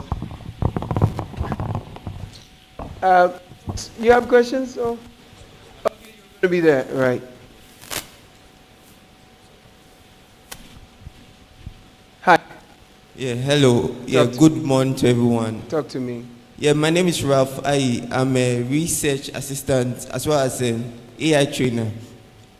So my question is quite simple. Now the issue I have with this AI is we are more into the good advantages about it, but we're not talking about how it can destroy the world. So my issue now is, because now I will learn that now women can even use AI to fake pregnancy tests. They can use AI to create a new bomb that can destroy this world and can lead us to World War III. So my question is that how can we now control AI to make it purely good but not evil? Thank you very much. Thank you. Thank you very much, Ralph. You guys didn't tell me they're using AI to fake pregnancy tests. Brothers probably sent care of some things and they just chop the money. So that's a very good point from Ralph. Hello, please tell us your name and then shoot your question. Hi everyone, Hello. my name is Harriet. I'm Alright. in level 400 studying psychology and human resource management. Okay. Okay, so with whatever that our panelists said today, they were more focused on what employers want. Okay, so all of us are going to be employees. Amen. But No, I take that back. I think Yeah. all of us are going to be employed. You'll be an employer, don't worry. Thank you very much, Amen. Amen. But okay, so in today's world, we want to like do of ourselves. I mean, own our own businesses and everything. Right. How can we use AI to Right. develop our own businesses, create businesses in Right. the long run? Yeah, thank you very much. Brilliant. Together for yourselves, you've asked very profound questions. So I'm going to start from Edwina. She is talking about how AI can incorporate human emotions and how that can help someone who's studying psychology and industrial something. Yeah.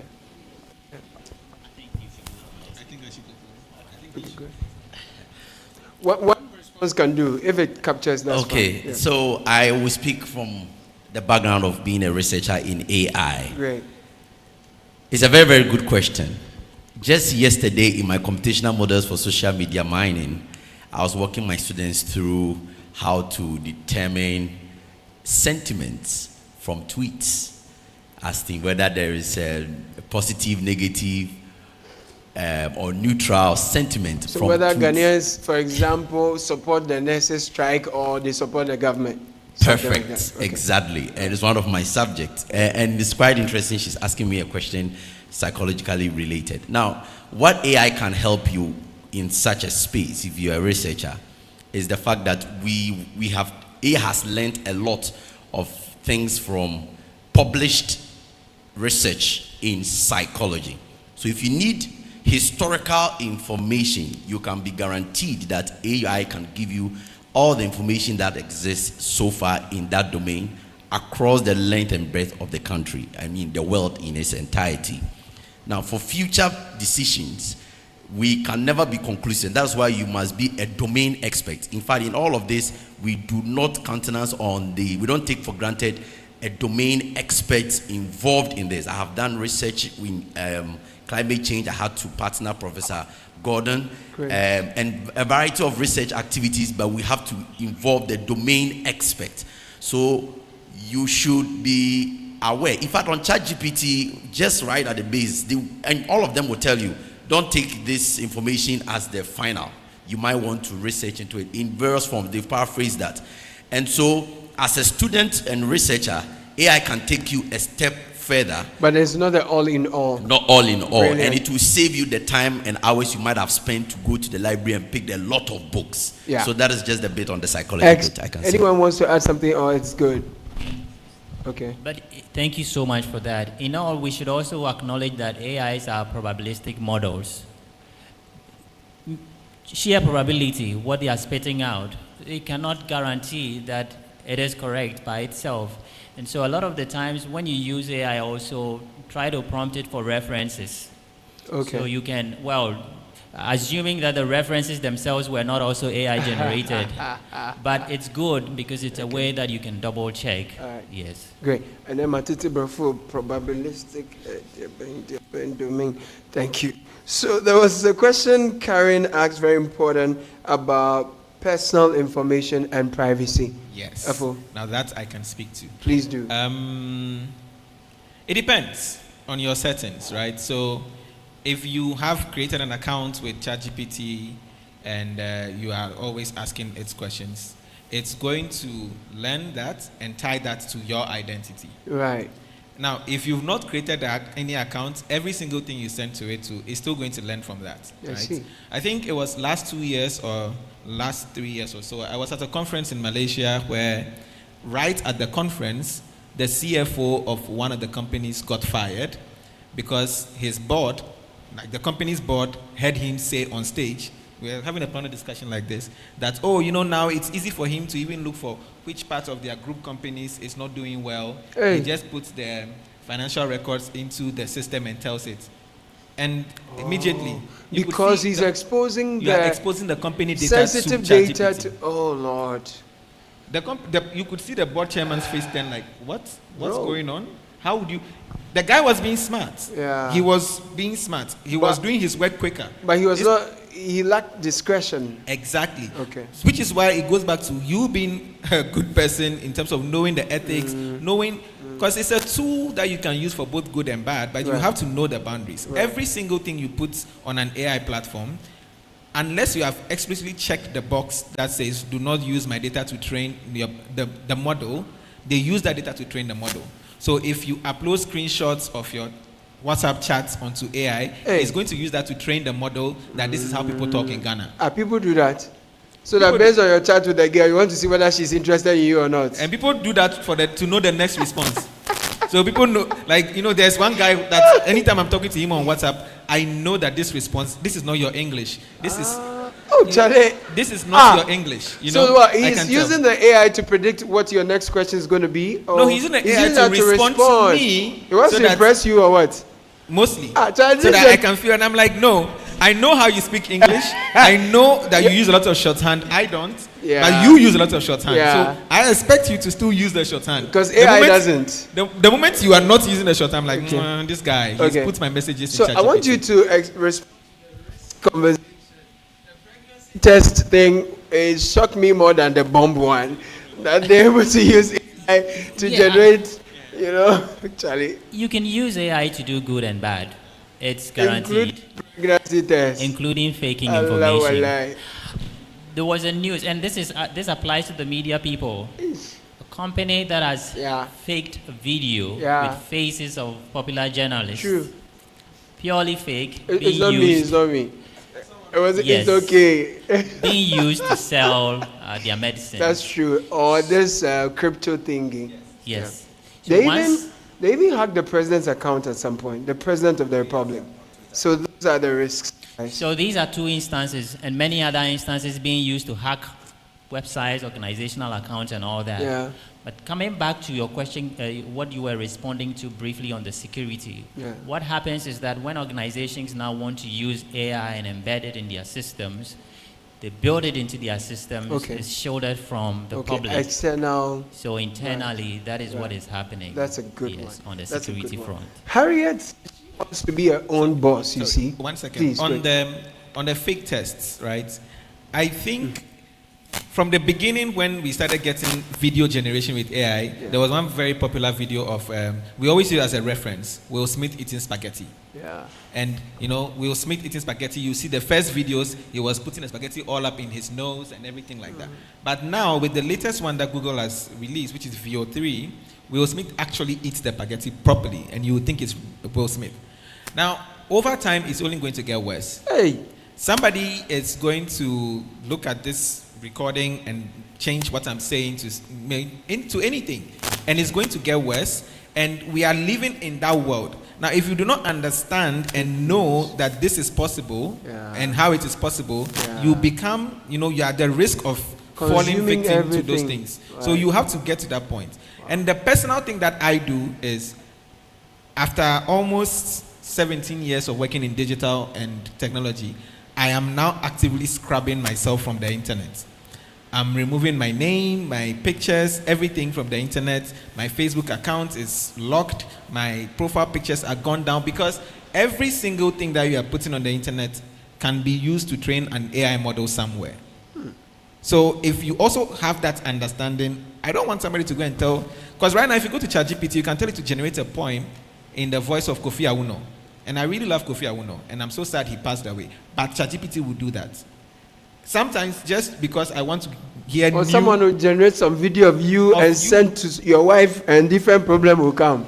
So you see, you have to understand how the things work, and then find your own ways to provide your own privacy and security. Because the platforms, we love using the platforms, don't we? Yeah. We love telling it something and its response. And they're addictive. Your privacy is what you are selling for that. Because the more data you give it, the better it can respond to you. Okay. But again, that's a narrow problem. in on using AI to start a business as an entrepreneur.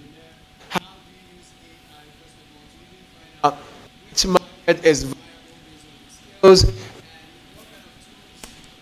AI give me to make my work easier, get market, capital, clients, all of those things. Something quick. Okay, I think I will let someone else respond to this. Yes. But I can just mention this.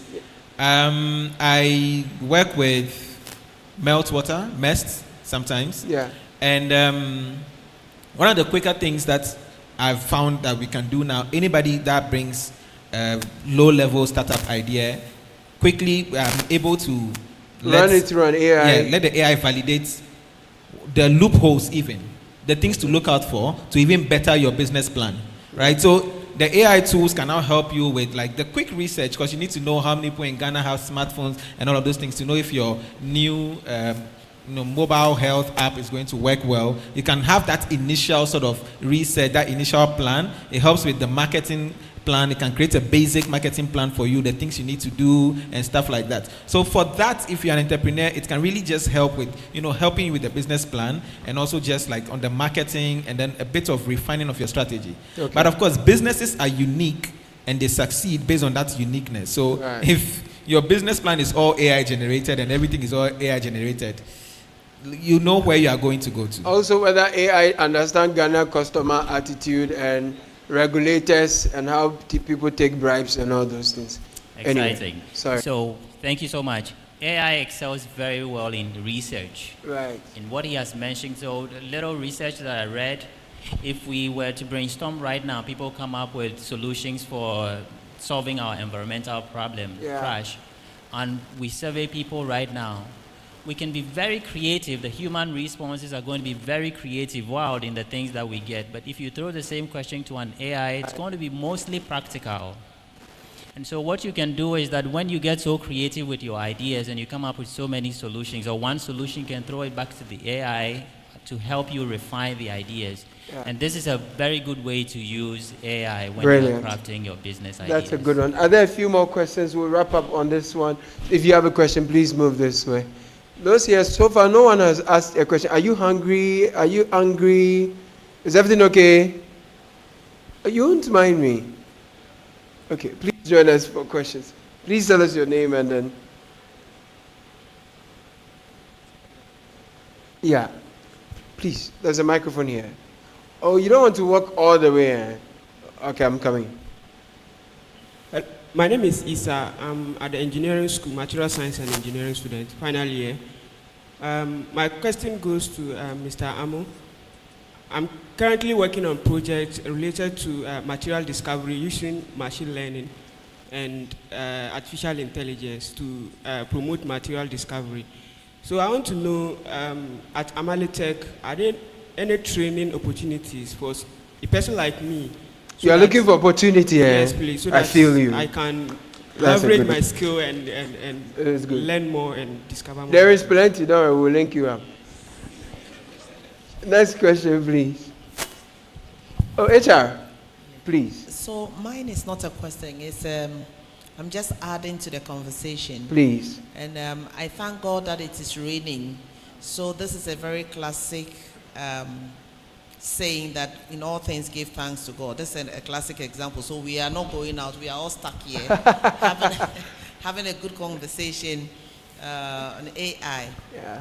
So I just want to say that some of us belong to the old school and we never use the computers, we never want to have anything to do with the computers. I was here too. I was at the University of Ghana. In 1991 to 94, I was also the Volta Hall president. Oh, lovely. Around that Ladies time, with vision. Yes, around that time we didn't have computers. You know, there were computers, but it was the mainframe. You remember the disk and all those things. They were framed. Yes. Oh, right. And so some of my colleagues here in the room probably never want to use computers. Or are disconnected. Like yes. So what I've come to realize is that whether we like it or not, the world is evolving. And we are moving into certain realms where some of us, the old school, you know, don't want to go. We even relate it to like witchcraft. You know, how can you want this computer? It will know me. It will know how I write. You know, how can a computer just throw out something to you? It can be scary. And I know that elderly people don't want it because you know, of such association. Privacy. So I want us to begin to, you know, try and demystify all these thoughts about computers and AI and the fact that this is the way to go whether you like it or not.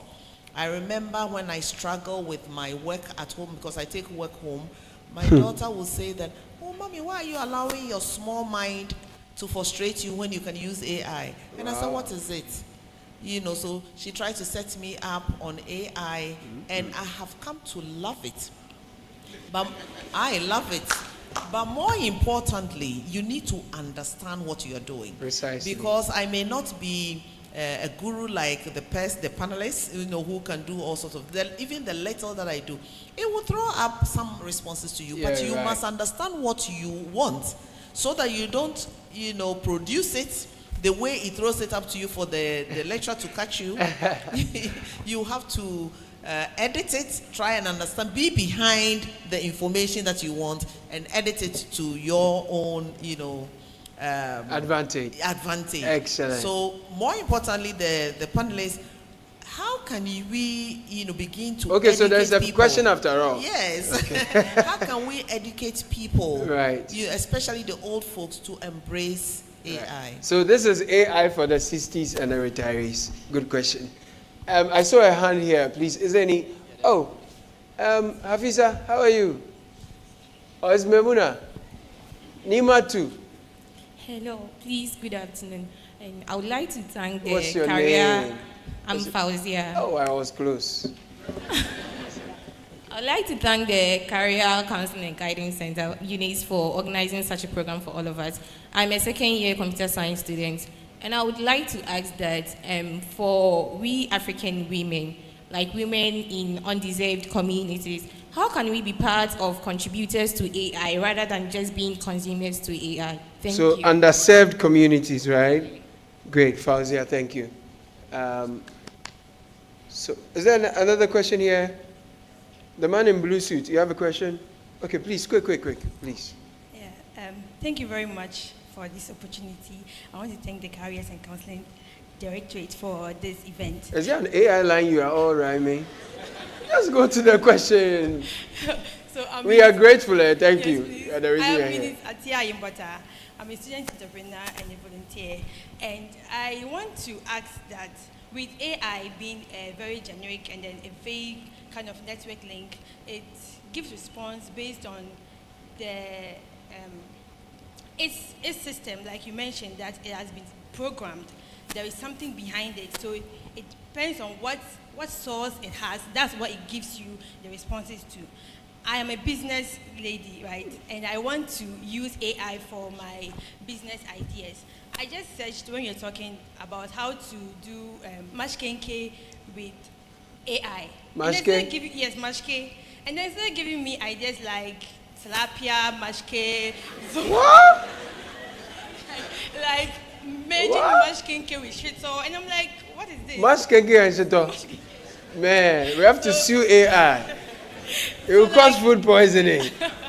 Man. So like, I want a platform where you can leverage the AI response with Right. the natural, like she mentioned, Africa, do you understand? Right. Like we are Ghanaians. Right. How do you leverage that gap? Right.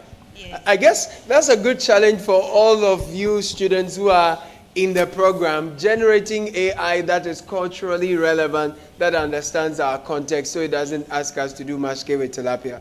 But yes, Honorable. Hi, I'm Marvin. So my question is on authority and control. How much authority are we giving up to these few companies? Because it's OpenAI, it's Anthropic. There are very few companies that are into this.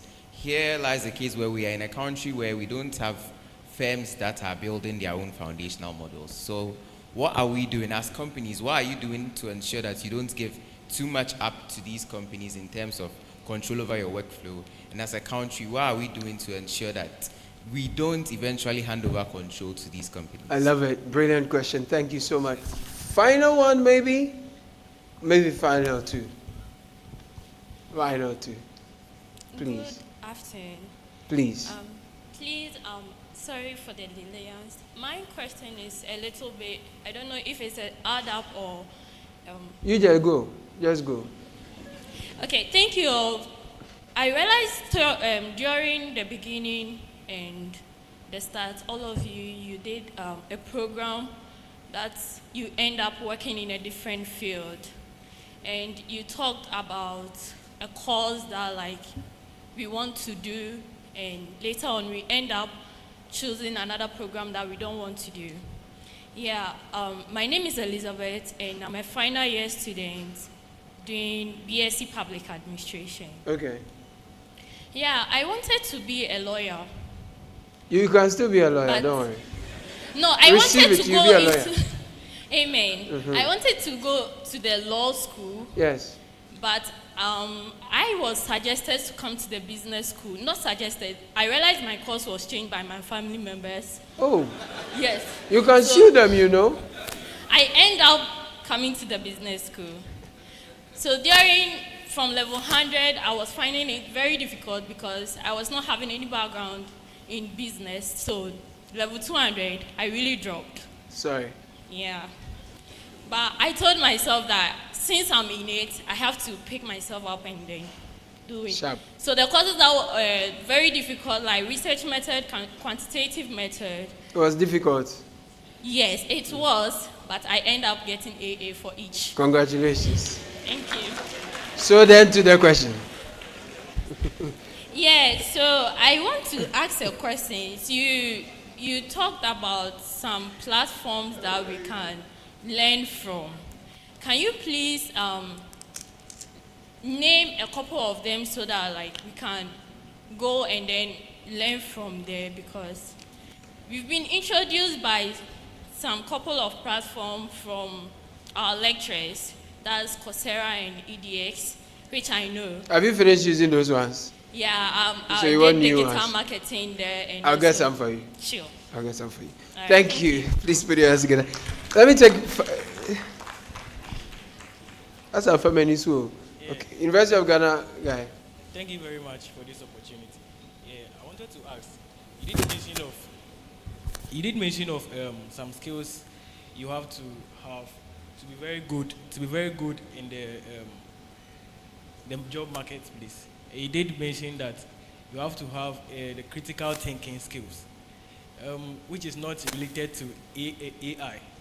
Which other skills, from your experience, which other skills do you think we need to have to be very, very good in the job market? Thank you. Final one, please. Final. Okay, thank you for the opportunity. My name is Timothy Elia Bochipia, and my question goes like this. In the near years to compare your discussions, you mentioned that AI is integrated in all areas. So is it not likely that AI can contribute to the high rate of unemployment in the near years to come? Because recently, I've watched the news that Microsoft have laid off about 3% of its workers. That's about 6,000 workers. And that's the headache of a lot of people. Because if you're a researcher and then you can just prompt into ChatGPT and then they can research everything for you, then what's the work of a researcher? Because a lot of people are researching for things. That means AI can contribute to a high rate of unemployment. So what's the way forward? All Okay. right, thank you. Express yourself. Let me make this quick. Yeah. My name is Kwame. I'm a level 200 student, combined major in computer science and mathematics. Wonderful. My question has to do with something I read a long time ago. It says, students aren't using AI just because they can, but they are using it because the system has taught them that the grades matter more than the knowledge. So I want to ask, how can we fix this? And is this a flaw of the educational system, or is it a flaw of we, the students? Because this has been happening for a while. So yes, that's my question. All right. Very final. Hello, please, I'm Kemlin, and I'm a level 400 student studying French and Spanish. Hi, monsieur. How be? Hey, mademoiselle. Sorry.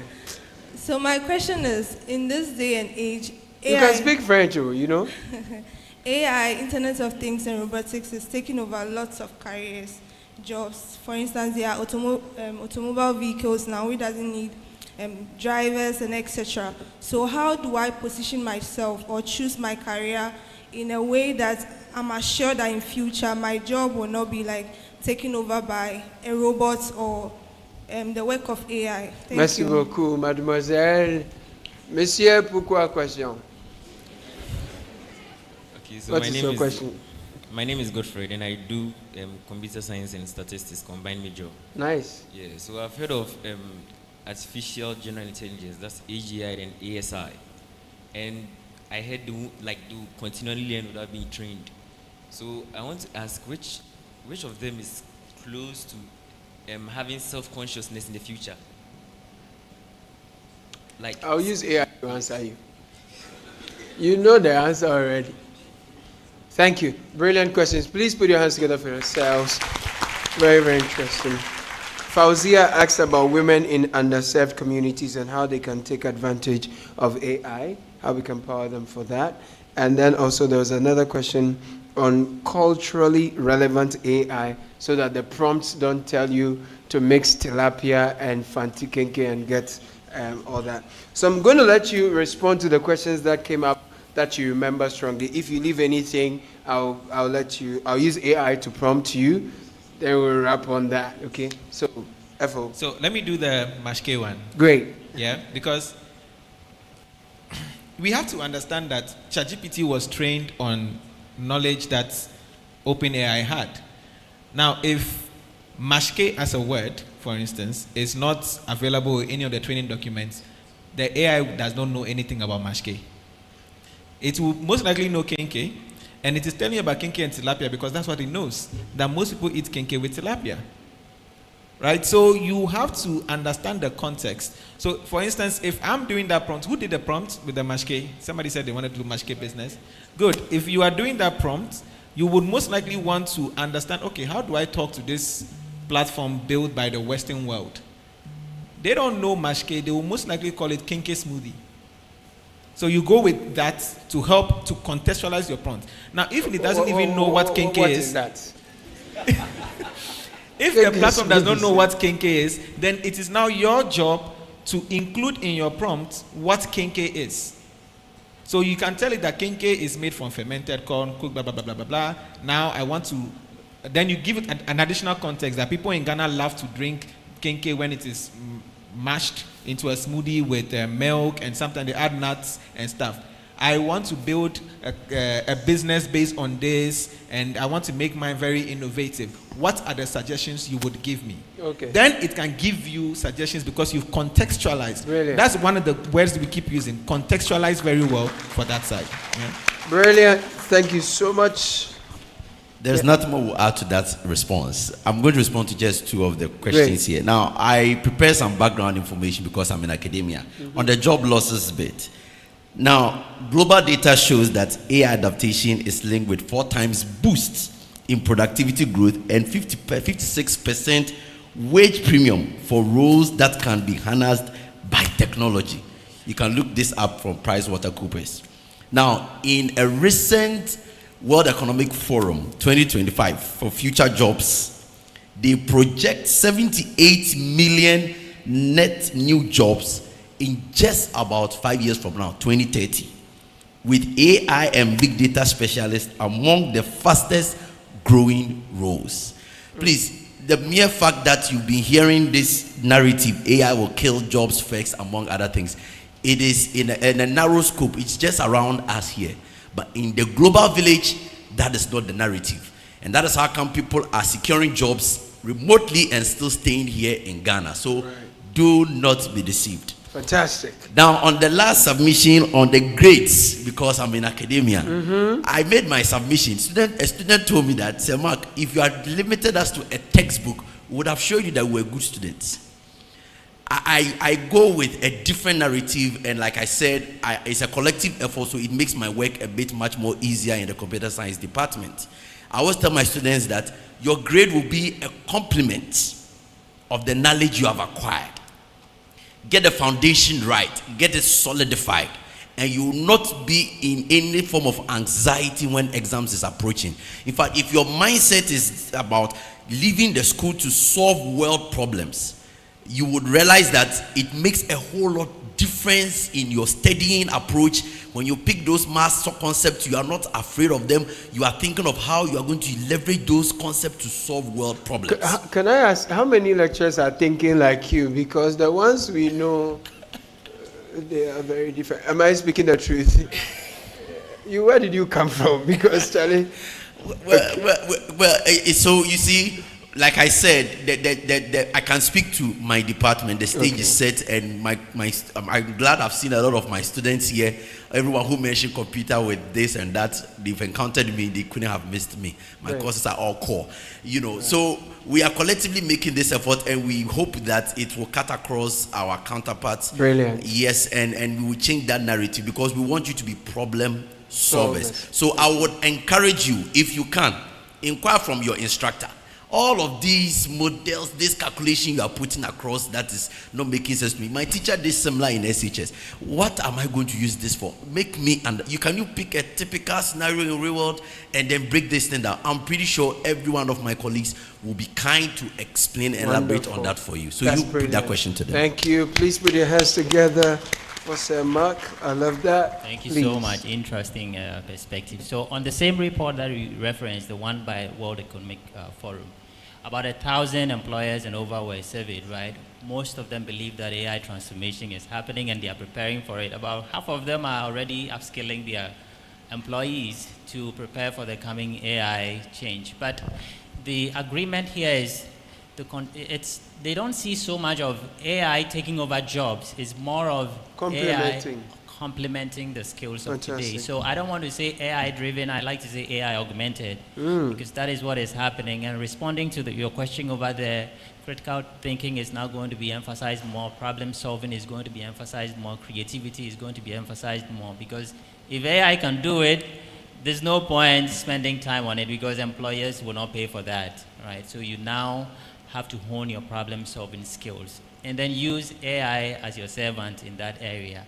And then on the skills aspect, that's why companies like Amalitech is filling the gaps. And even after school, we offer you training because academia, I think you want to go as broad as possible with the universe of topics related to the discipline. But we are focused on specific skills for specific tasks.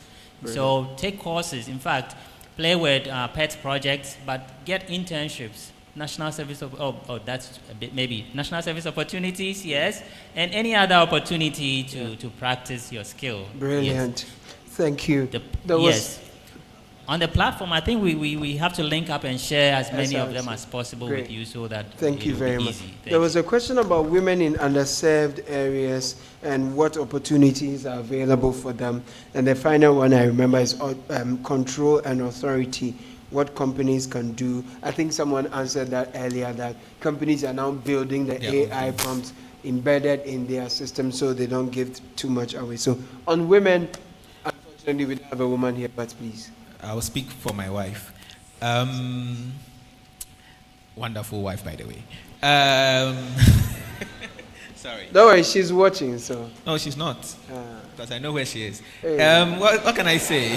He's using AI to track his wife. Hey, this man. Let me just say this. Okay, I think a lot of those three questions are all about policy that usually should be handled at national level, right? So the one about underserved women, access to it, and also there was one particular question about what is our policy as a country that we are not giving out too much information, blah, blah, blah, and things to the AI portals because they are built by Anthropic, OpenAI, and things like that. And I think also another policy question is actually the one that somebody asked, whether it's a failure of the students or the failure of the education system that they don't really get some of the skills for the world of work.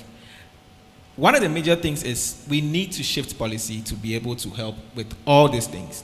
For instance, in Africa, I think it's currently Kenya and South Africa that have a well-documented and implemented AI policy, national AI policy. Ghana is still not there, but we've heard a lot of promises from the new set of ministers, so hopefully they are also working on that. It will come.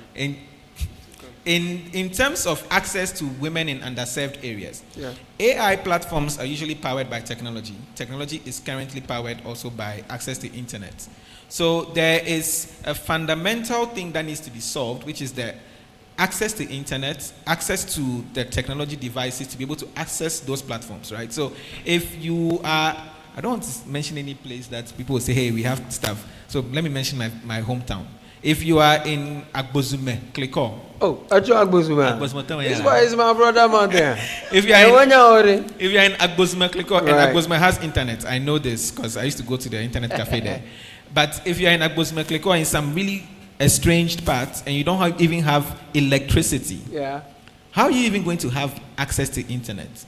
How are you even going to be able to go online to be able to access these platforms? Because without electricity, without internet, and without the devices to access them, you are not going to be able to even have the tools to use. So the first thing is, those things become, again, national policy things that we need to do. Again, it becomes more governmental stuff. Of course, there are the philanthropies that can work on that. People provide access to all of that. But we can't rely on help when we can rely on building systems to again propagate that. So for all those three questions on the failure of the educational system, on the access in underserved areas, and I think the last one about our national AI policy, how are we not giving, I think those are things that again we as people can start pushing the government to be able to create a solid plan. Brilliant, thank you. There was the question about the aged and how we can make them more AI friendly. Antiama. I mean, Antiama has been hounding me at work, and I think everybody else who is in my position at work that we need to hold AI training for everybody in EXCO. I think we've been sharing some stuff with EXCO. Please, she said AI for pensioners and old people. If you are on YouTube, you will see a lot of those videos now. This is AI for people over 40, men over. They are scammers. Most of them are scammers. They just want you to pay $5 and they will teach you nothing. I think the easiest way to learn about these platforms is to open up yourself to it. You have to break that barrier, that internal barrier, because it's not about AI. The aversion itself is not to AI. The aversion is to technological advancement. Right? Because that same aversion that was on Google, every time you're on Facebook, every time you're on TikTok, every time you are pressing your phone, that is what is causing, again, the adoption of another technological advancement to go low. It's almost the same thing that people used to do with crypto. Like, nobody wants to adopt it because, hey, we don't want to play in that space. So you have to allow yourself to operate in an unknown area. Right. No matter your age, you have to allow yourself to operate in an unknown area. You have to allow yourself to try to, okay, let me understand the new things and, of course, get better at it. Without that, there is no form of standard approach that you can take. Because once you want to get better at it, then we can share the list of courses, the list of trainings, and, of course, there are some platforms that do that. Thank you very much. I'd like to give the platform to Jeffrey, finally. That will be the last we'll take, and then we'll bring it to an end, please. Okay, so in fact, I'm impressed that a lot of students are here to learn from today's session. Me too. In fact, put your hands together for yourselves, We guys. are grateful to Career and Counseling Center for this. During the SRC week, one of our major programs is a tech fair. So we are going to organize a tech fair, and I'll be glad to invite all of you to come on board. At a tech fair, at that point in time, we'll not be sitting down and listening to us, but getting practical. So we can have computers that have AI on it, and then you can assist us with the courses you want to share with us so that we learn. Because now if you give us the links alone, not everyone will be able to navigate their way. But during the tech fair, students will be given the opportunity to learn hands-on there and there. And also, I think about a month ago, I joined management to commission a cybersecurity lab at the computer science department. And at the place, I think one thing that they mentioned there was teaching students how to use AI in that field. So, University of Ghana has made a provision for that, and then you can access using AI to learn and do certain things, even in cybersecurity and all that. So the moment the panelists share with me all the links and all the courses that you share with use, us, we will make sure that you get fantastic. it. Please put your hands together for our Honorable Vice President. And please put your hands together for yourselves. I think you've been amazing, an audience. Thank you so much. So where we've gotten to, we've asked you to please rise to the fore. We'll ask all our guests of honor to join us. We'll take some photos, and then we'll continue from there. Guys, you care to know there's item 13? There is item 13. Make some noise. I know you're happy. Why are you? What kind of life is that? Are you happy that it's item 13?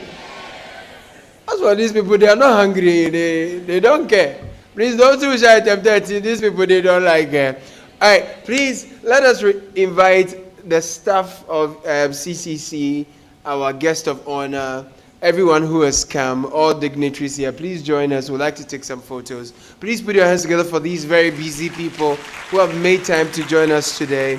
Thank you so very much. You've made the day worthwhile. All along, this has been streaming on University of Ghana's YouTube platform. So if you've missed any part you want to go back, please, you can check it out on University of Ghana's YouTube channel, and then we can take it from there. So,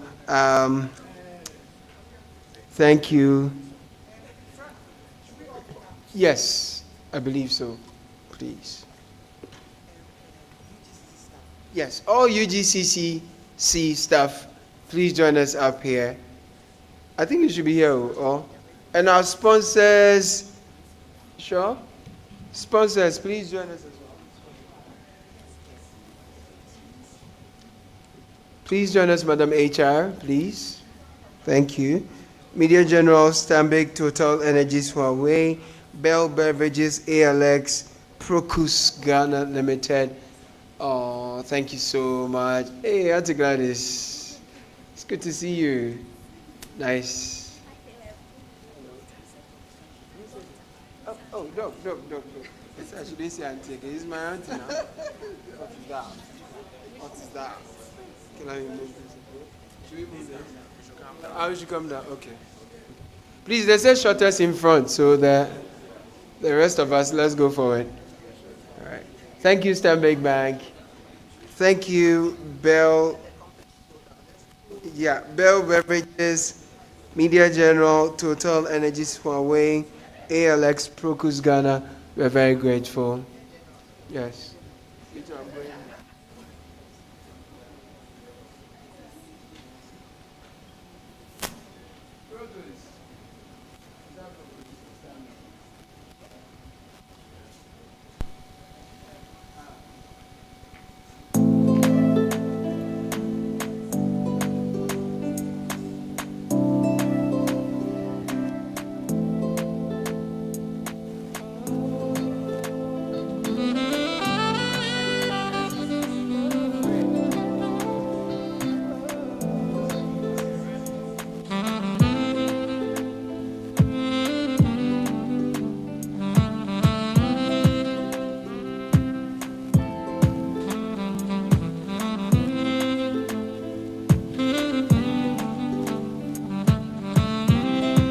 As well, National Service Personnel at UGCCC, please join us as well, kindly. Oh, you're the MCs, lovely. Please join us. If there is any around, please come. Yeah, please. NSS at UGCCC, please. You work so hard. We'd like to acknowledge you. Kindly join us here. Thank you.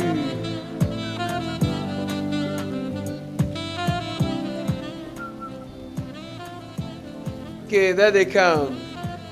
Nice.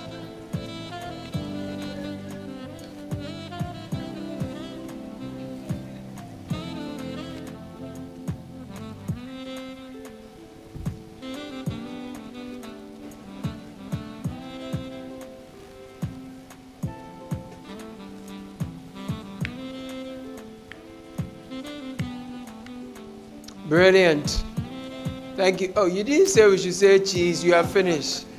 All right. Thank you so much. Please put your hands together for all our guests, sponsors, staff, dignitaries, panelists, university staff.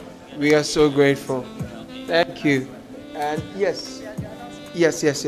So now, please give me your attention if you may. Dr. Gladys Setoji is here. She has a very important piece of announcement for you because there are some opportunities at the Ghana Chamber of Commerce, correct? And she wants to share that with us, so please pay attention. I'll be back. Great. So good afternoon to you all. The Ghana Chamber of Commerce and Industry is launching the UG Junior Chamber on the 2nd of July at the Amagashi Hall at the business school. And we are inviting all of you. They want to mentor those with business ideas, those with small-scale businesses going on. They want to help you outsource for grants, and then also link you with both local and international players to grow your business. So if you have an idea, you are thinking of an idea, you want to start something on your own, or you want to initiate a project of some sort, please come and let's get to know a mentor in your field that will help you get funding or scholarship probably to study in that area. Thank you.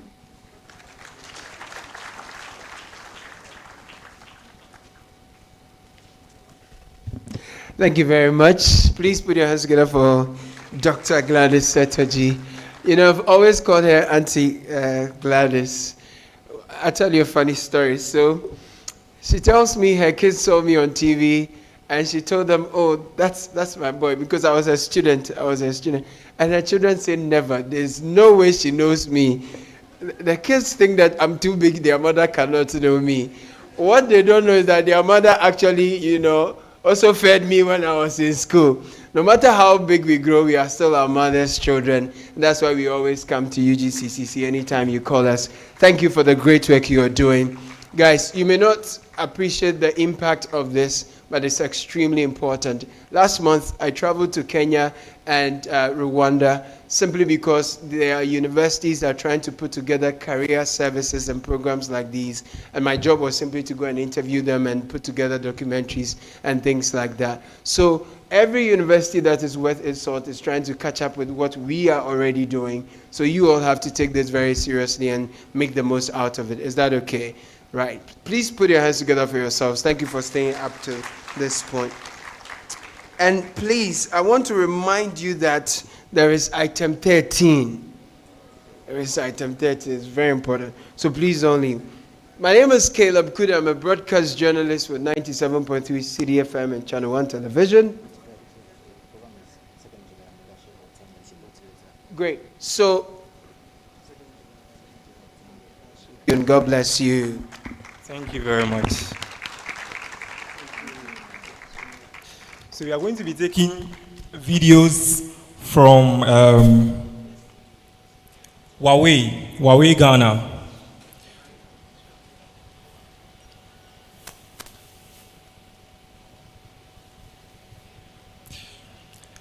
Career Day 2025.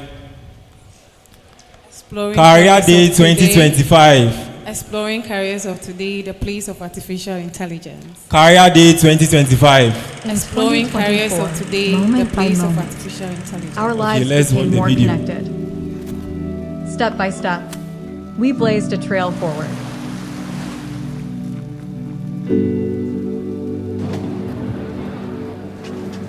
Saying goodbye to boring commutes, she can now watch videos without missing a beat in the packed rush hour metro.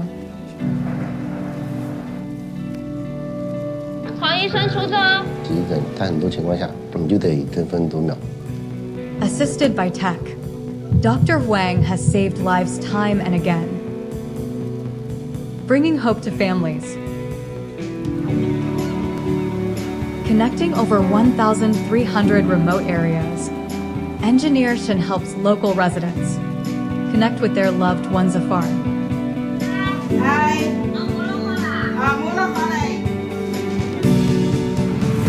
From Chengdu to the Himalayas, green driving across 2,791 kilometers encourages adventurers to see the world. With AI-powered weather forecasts, storms are predicted more accurately in Madagascar, ensuring fishermen return home safely.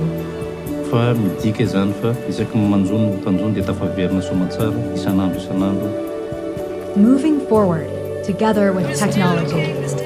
No more safeguarding railways through the scorching heat of South Africa. No more winding roads through Yunnan's mines.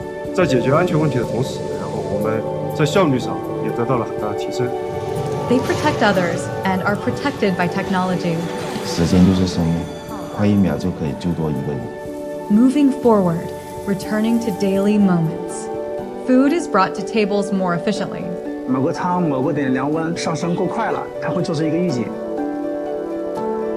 Historical sites get new life with technology. Thoughtfully designed to bring peace of mind. 航天级的钛铝复合材料工艺可以提升我们产品的可靠性。 Moving forward where miracles begin. 你好，我的新声音。你好，我的新声音。 People with speech impediment are heard. Children in rural areas have access to the digital world.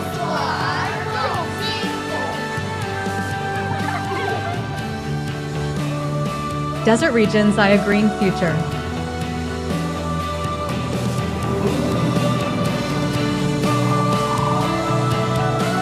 Wildlife and its habitat are better protected.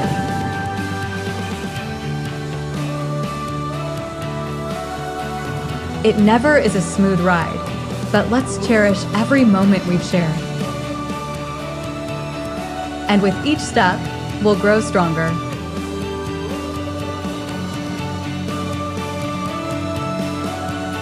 Together, let's journey onto amazing in 2025.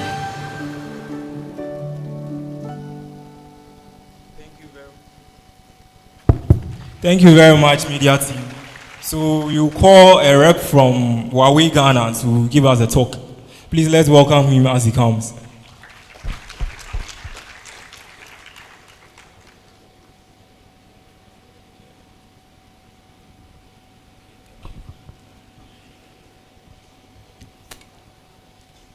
Good afternoon.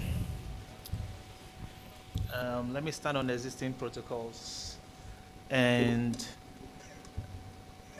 start by asking the media team to project the presentation. Right. All right. Thank you. The panel. So let me ask a question. When we say Huawei, what first comes to mind? Phones, isn't it? So, right. So basically, we think about devices and we think about terminals. All right. But Huawei is really much more about that. We have the faculty here. Professor Ebenezer was around, and the other colleagues as well. They know very much about Huawei and what we are doing on the University of Ghana campus. I'm Festus Badu, and I'm HR Director, local for Ghana Huawei Technologies. And I'm home because decades ago I was here, just like you, and I was in the Department of Modern Languages and Political Science. And also, I'm glad to say that I was the very first Chinese tutor of the University of Ghana in the year 2010-2011. And right, so when I'm here, I'm very much comfortable at home, and I identify myself with the student that was asking that she's in the modern languages, reading Spanish and French. What can she do? What AI can do? I can only assure you that there are issues and things of context that AI and other cannot solve, and you are in right position to do that.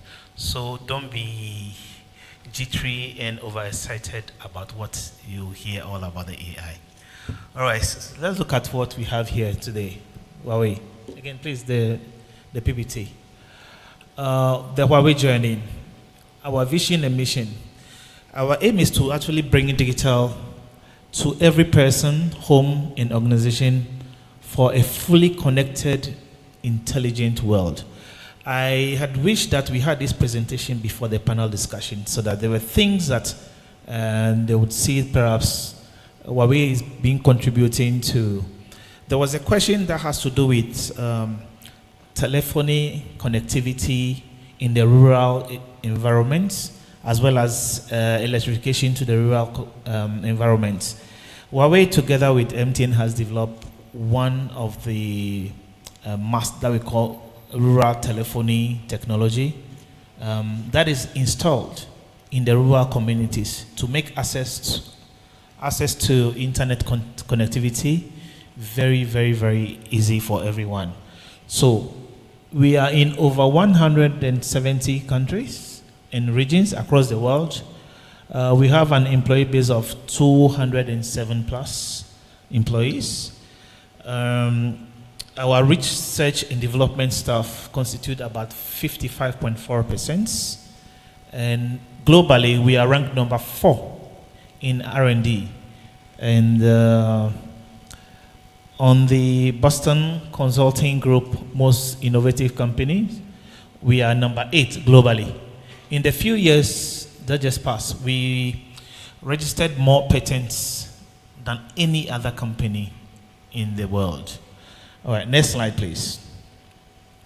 So I just want us to have a few look at what we actually do. The first and most important thing we do is the ICT infrastructure. Today, most of us make calls, and we make calls with our MTN numbers, Telecel numbers, Teltigo numbers. Huawei is the number 1 telecommunication service provider in the world. And in Ghana as well, we are providing telecommunication services to all these companies I've just mentioned. So the various NOC centers, other infrastructures, where we provide not just only the technical services, but also the back office equipment for their operations. So the devices are what we are very much common, we all know, the phones, the routers, the laptops, among other things. And Huawei also is into the provision of cloud services to compete with the like of AWS, among others. And now we have what we call digital power. When we say digital power, we link it to digital energy. Every country, every continent wants to go green. So apart from someone who came newly and said, drill, drill, baby, drill, we are looking at how do we reduce carbon emission, how do we contribute to the green climate. So Huawei as a company has, please go back, has developed energy storage capacities for solar and energy, and link it with digitalization to be able to actually solve problems related to energy, clean energy. And we have the biggest and the best solar storage facility across the globe. And I think our companies in Ghana, VRA, Bui Power, and others also are using this. And Huawei also has intelligent automotive components. Basically, everybody talk about EV cars, right? But the system that enable EV cars to function, Huawei owns most of them and is collaborating with a lot of automotive companies to have these EV cars operate at the maximum level. Please, the next one. Next slide, please. So in Ghana, we entered into markets about more than 2 decades ago, and we employ directly 200 staff, and we have more than 1,000 staff and we operate with the national security and then the government as well to provide cameras, among other things, for our security. The first one I mentioned over there was the Ghana Rural Telephony Program. That was aimed at solving those critical issues that they mentioned earlier. Next. All right. One of our big programs in Ghana is the LEAP Ghana. Basically, we're talking about leadership. We're talking about employability. We're talking about advancement and possibility. It's about training government officials, more than 1,000 in digital workshops.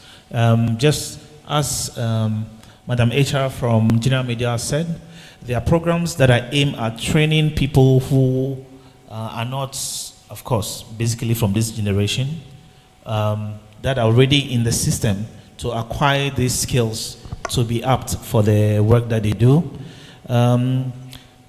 Basically, every year, beside the national service opportunity that we provide for everyone from Legon, KUST, among other universities, we also train a lot of students through various programs. We have girls in ICT, we have women in ICT, we have officials in ICT, we have Seed of the Future, and we have ICT global competitions that enable all young ones like you to take part and get to learn from them.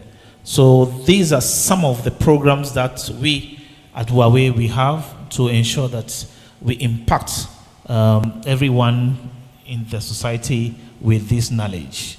The next, please. All right. So these are some of the initiatives that were taken, and you can see pictorial depictions of them. We have leadership initiatives, we have employability initiatives, we had advancements initiatives, we have possibility initiatives, among other things. So next one, please. All right. These are spoken to already. So usually when there are big programs, Huawei does what we call network assurance. Whether it's a World Cup, football game, the Mecca, here our elections, among other things, the technical team ensures that network is always stable to give us the best. So we could just imagine when you pick your phone, you want to make a call, you dial 3-4 numbers, they're not going through. What happens? Everybody's jittery, you can't make call. But our job is to ensure that the phone you pick, the call you make, they all go through seamlessly and you enjoy that seamless connectivity. All right, the next slide, please.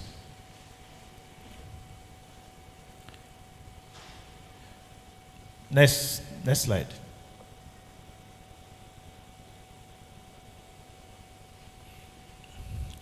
The tech team, media team, next slide. All right, so why are we here today? We are here to give opportunities to most especially the final year students to know about the various roles that we have. This today has been about AI, but the world of tech is beyond AI. You have the telecom. All right. Up there, it's the Huawei office and the location in cantonment. All right. So next, why are we here today? As I'm saying, we are giving opportunity for students for these various roles that we are seeing. Enterprise network projects extension, digital energy, power engineers. We have the wireless engineers, the software engineers, the IP.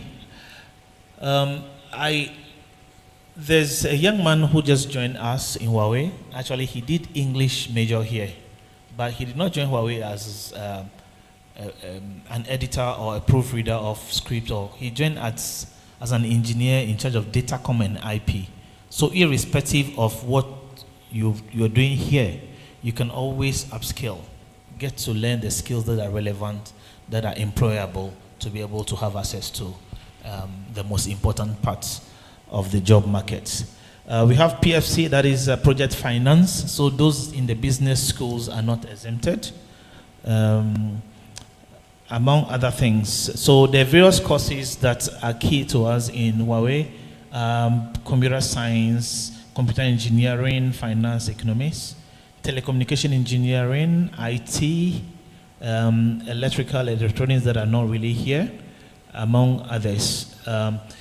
And sales that we call account managers are very important. How do we get them? Basically, you really need to understand the ecosystem. You see a lot of the bankers, a lot of the IT specialists, when everybody was speaking, they were speaking about the ecosystem. No individual company work on their own. You must work within one ecosystem. And then, you need to understand the ecosystem, you need to understand the technical, have the technical knowledge, you must have the presentation skills, and be able to sell the knowledge and the product that we have to everybody that work in the ecosystem.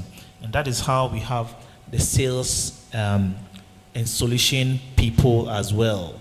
So they are very, very important. Some of them, we call them account managers as well, because they will bring revenue to the company, and these are frontliners. So your presentation skills, your communication skills, your technical knowledge, together with how you sell yourself, could land you a better job as a the statistic for last year is about 75%, and that is quite a big number. You just need to prove yourself, excel in your role, and then you are retained. Even beyond the retention, there are suggestions that you serve the ecosystem. And the next, please. Okay. So as I mentioned, we have roles in sales and solution sales. Solution, basically, you're just looking at the other companies, look at their pain points, and see if which solution has been already developed by our R&D department that can solve those problems, and then you make those solutions available to them to improve their system. And that is where your presence as a solution sales engineer is very important. So other areas that we've seen are wireless optimization engineer, optical, IP data core network, IT and cloud, software and charging system engineer, network maintenance engineer, project manager, and among other things. As I mentioned, these are the corresponding courses that go with them. Right. Next. Okay. How are we trying to ensure that the students that complete the universities have some level of skills? So there is an academy that we call Huawei Academy, already established in the Department of Computer Science in the University of Ghana here. And we have a lab also in the computer engineering departments that train students and help them to write professional certification called HCIA, HCNP, and then HCIE. And these are the equivalent of CCNA, CCNP, CCIE with the Huawei system. Those of you who have already learned a little bit about the various tech systems, you know that Huawei have a very robust tech system as well. So this to help students gain hands-on experience and career certification. So when you have those, you are all right. When you have those, you are pretty much good for the job market. Next slide. Okay. Next, I just mentioned them: HCIA, HCIP, and HCIC. They are the equivalent of CCNA, CCNP, and CCIE for Huawei. Right. The next one. And I think this will actually bring us to the end of the presentation. We are already interviewing students who have passed aptitude tests, and again, we've sent our email to the various departments. We'll be collaborating with those in the second year, third year, and final year, even over the course of the year, to ensure that we get Huawei knowledge and Huawei products to you in the department for you to learn the skill that you require. Thank you very much, and have a wonderful day.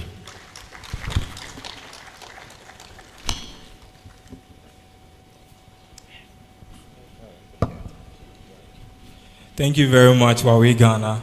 So we are going to take another video from Procus Ghana Limited. So media team, please help us. Okay.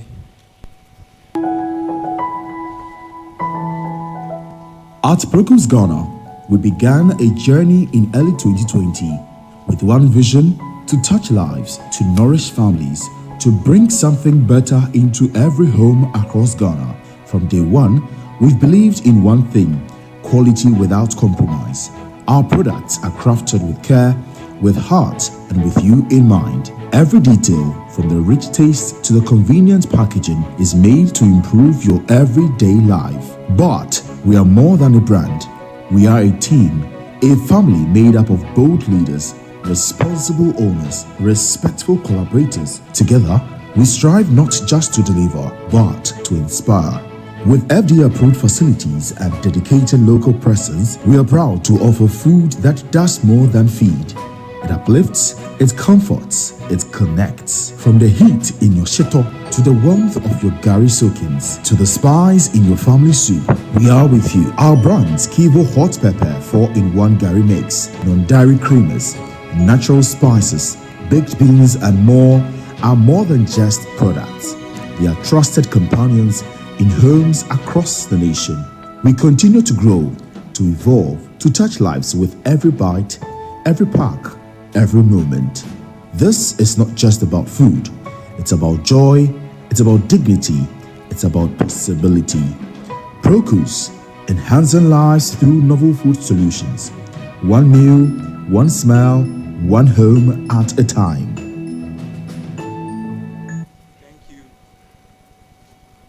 Thank you, media team. So you invite a rep from Procus Ghana Limited to give us a short talk. Please, let's welcome him as he comes.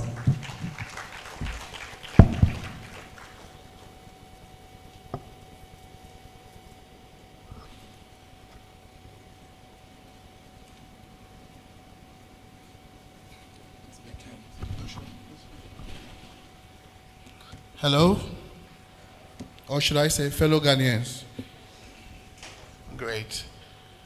So my name is Evans Kofi, and I'm the head of marketing for Procus Ghana. For your information, Procus means product with focus, and one of our biggest brand is the Kivo brand. So when I say Kivo Pepper, what do you say? Kivo Pepper, still Weshishi, right? So just last Saturday, Kivo brand was awarded the best or the most innovative brand from the National FMCG Summit.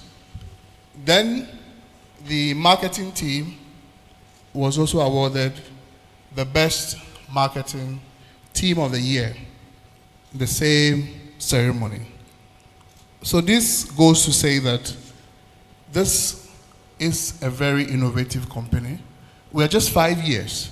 We started with the Kivo Pepper, and today with our famous Kivo Gari 4-in-1 mix, which we all call the Ajinkwa. You can attest that without that, life is really hell, right? Kivo 4-in-1 Gari mix. Now we have the Kivo Coconut, and also we have the Kivo Energy Plus, which has glucose. The Energy Plus has the energy packed in it because even though Gari would give you energy, we also believe that you need that natural energy with glucose addition also to make you very active. But I'm here to speak or probably showcase the company to you. We are very young. All the people you saw in the video are not characters, they are staff. The average age in the company is 28 years, which means that with you just completing university, you have a chance to work with us. Why I'm here from the marketing department is because we are also looking for a lot of creative minds. In everything we do at Kivo, we don't hire agencies. We do everything ourselves. And as the brand is perceived to be most innovative, so are the people in the company as well. So we come to you. I was once also at the University of Ghana. I was at the business school. So I know what it takes to come here and the output that will also come from you when you join the corporate world. As they say, catch them young and they will be yours forever, right? So we are here to catch you. Try and visit our stand. Show us what you have in terms of your qualities. Basically, we are looking for people who have the burning fire, people who always want to get things done, and also people who believe that things or everything is possible.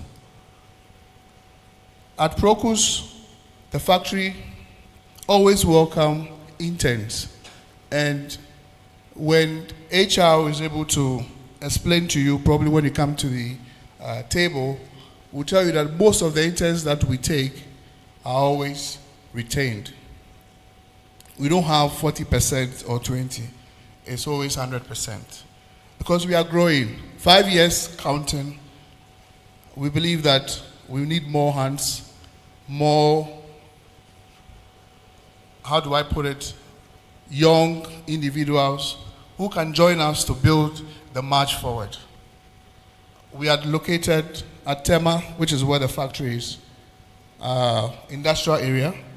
Yes, just around Tema, Tor. And our corporate office is also close by. We have one at Laboni and one also in Tema. So I will not bore you much. I'm here to just inform you that our doors are open. If you want to have your national service, please write to us and our HR will respond to you. Last year we were here and we took on about 20 of you, both intern and national service. In my department, I can tell you that we have students in the 3rd year who are working for us on the level of activation. They come in, do 1 or 2 stuff, and go back to class. So we are open for young talent and believe that the product that you enjoy so much, high quality with respect to packaging and also the content of it, same way HR or our human resource department would also take good care of you. Your career is assured. There is always a good turn at Procus. Once again, thank you for the audience, and we will always welcome you when you are ready. God bless you all. Thank you, Procus Ghana. Next item is a short presentation from Total Energies. So It was just another day for this gas station attendant. Yet, without knowing it, he was about to do something extraordinary. Total Energies introduces Excellium New Formula, the additive-enriched fuel that cleans your engine to protect it and extend its life. Say, Mr. Voiceover, did you forget to mention that Excellium New Formula also helps lower fuel consumption? Yes, indeed. Well, it's important to be clear and precise. Sorry. So, Excellium New Formula also lowers your vehicle's fuel consumption thanks to the cumulative effect of its anti-corrosion, anti-wear, and detergent additives. There you go. That says it all.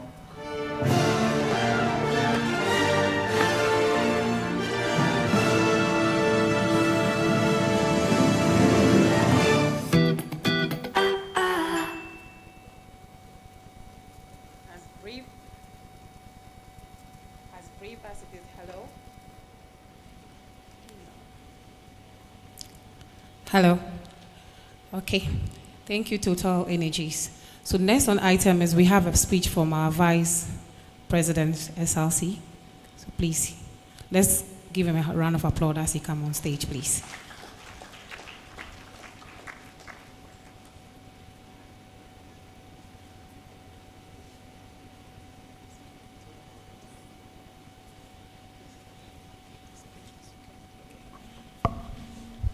This is not really a speech, but important announcements or important things you need to know.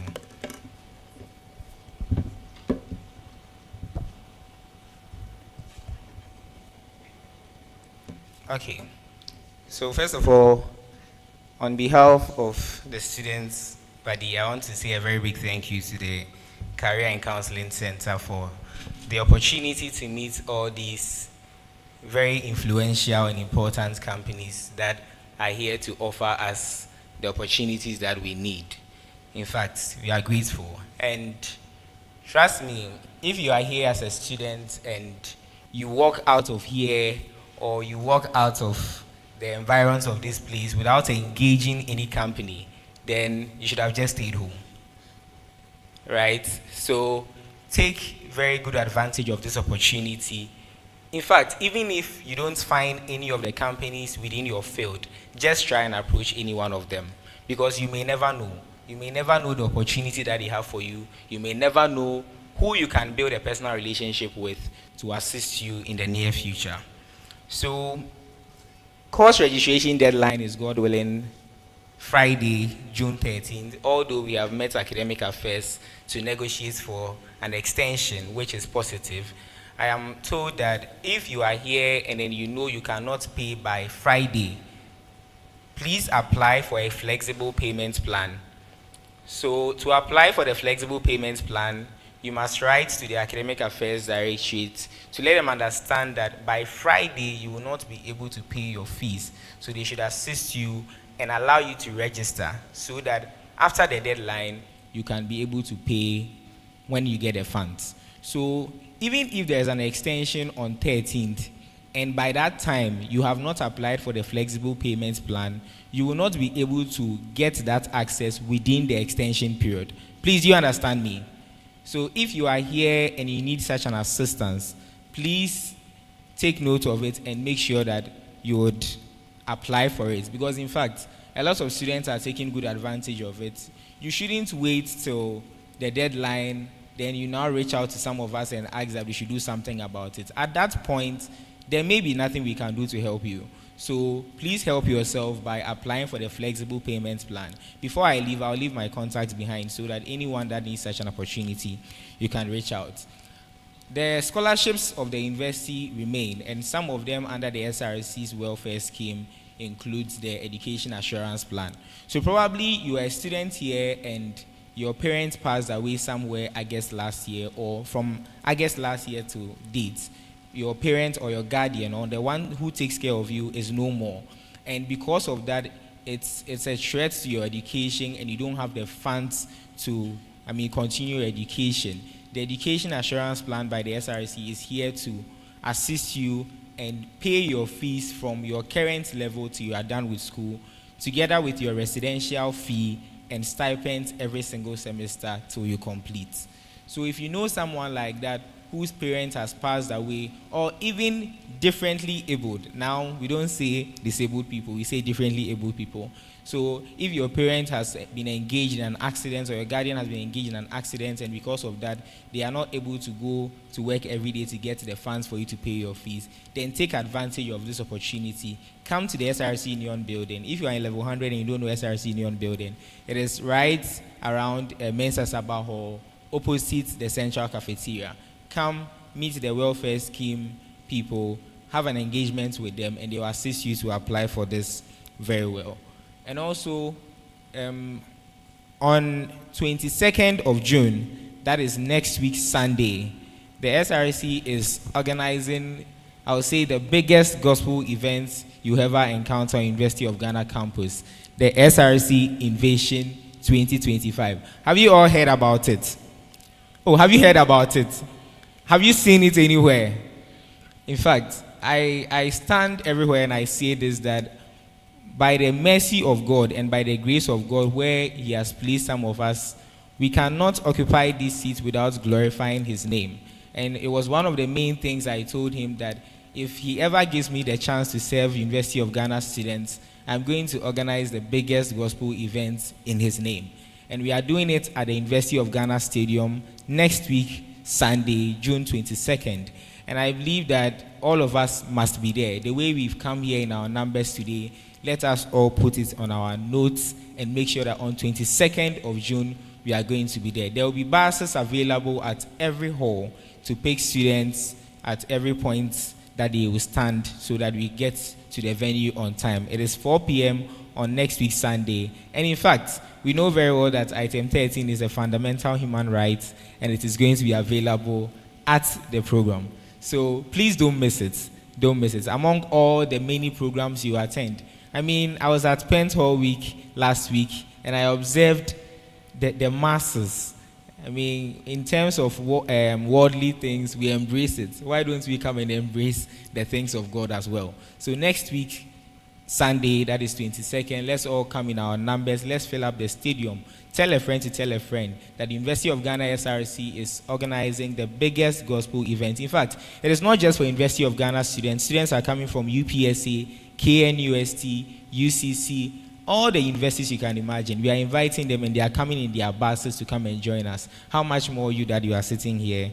In fact, let's take that advantage of it and praise God together.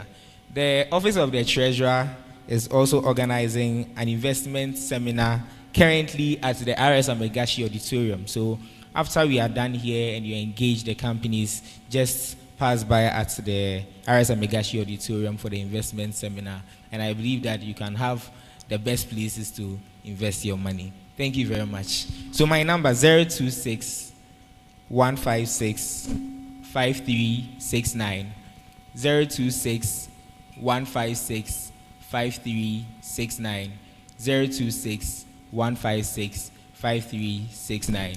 Anything, any question, any opportunity you need, you can just reach out and the SRC will assist you. Thank you very much.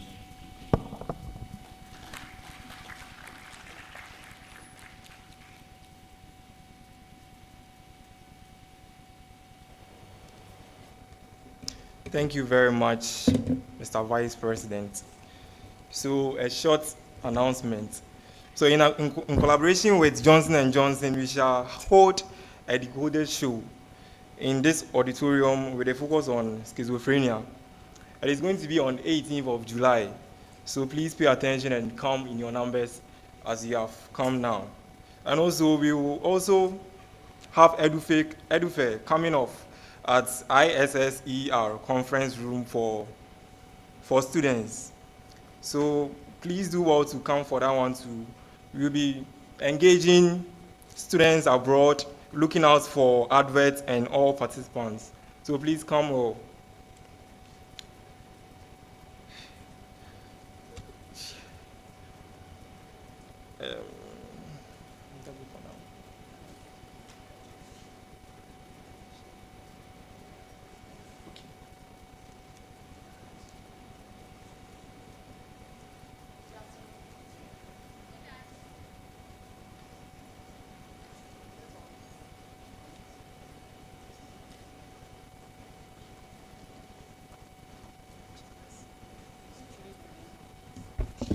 Okay, good afternoon. So please, the last announcement was about the International Educational Fair. That's the Edu Fair, and it's also coming off in July, and it's going to be at the ISE conference room for students who are interested in studies abroad. So please, when you see the adverts, please come in your numbers and engage with agencies who are engaged in studies abroad. This will be in July. And same in July, we have the Decoded show. That one is going to be in this auditorium, and it's in collaboration with Johnson & Johnson, and we are going to be talking about schizophrenia. We want to know what it's about. How does it come up? How does it happen? What is it? We want to understand that. So we are expecting that when you see the adverts, you will come in your numbers, learn for yourselves, learn for your family members, and for your communities. We want to thank you so much for being here today. We have not ended. We are now going to the canopies outside. We're going to engage one-on-one with the companies. Please seize the opportunity to talk with them, ask questions, register for internships, jobs, and anything you want to ask them, please feel free. They are here for you. So seize the opportunity and benefit from their presence here. Once again, thank you so much for being here today. And to our companies, we are very grateful to you. SRC, thank you so much. Thank you so much. God bless you for being here. If you haven't picked your refreshment yet, please use the back door and get something for yourself. Please, at least get a drink. Thank you.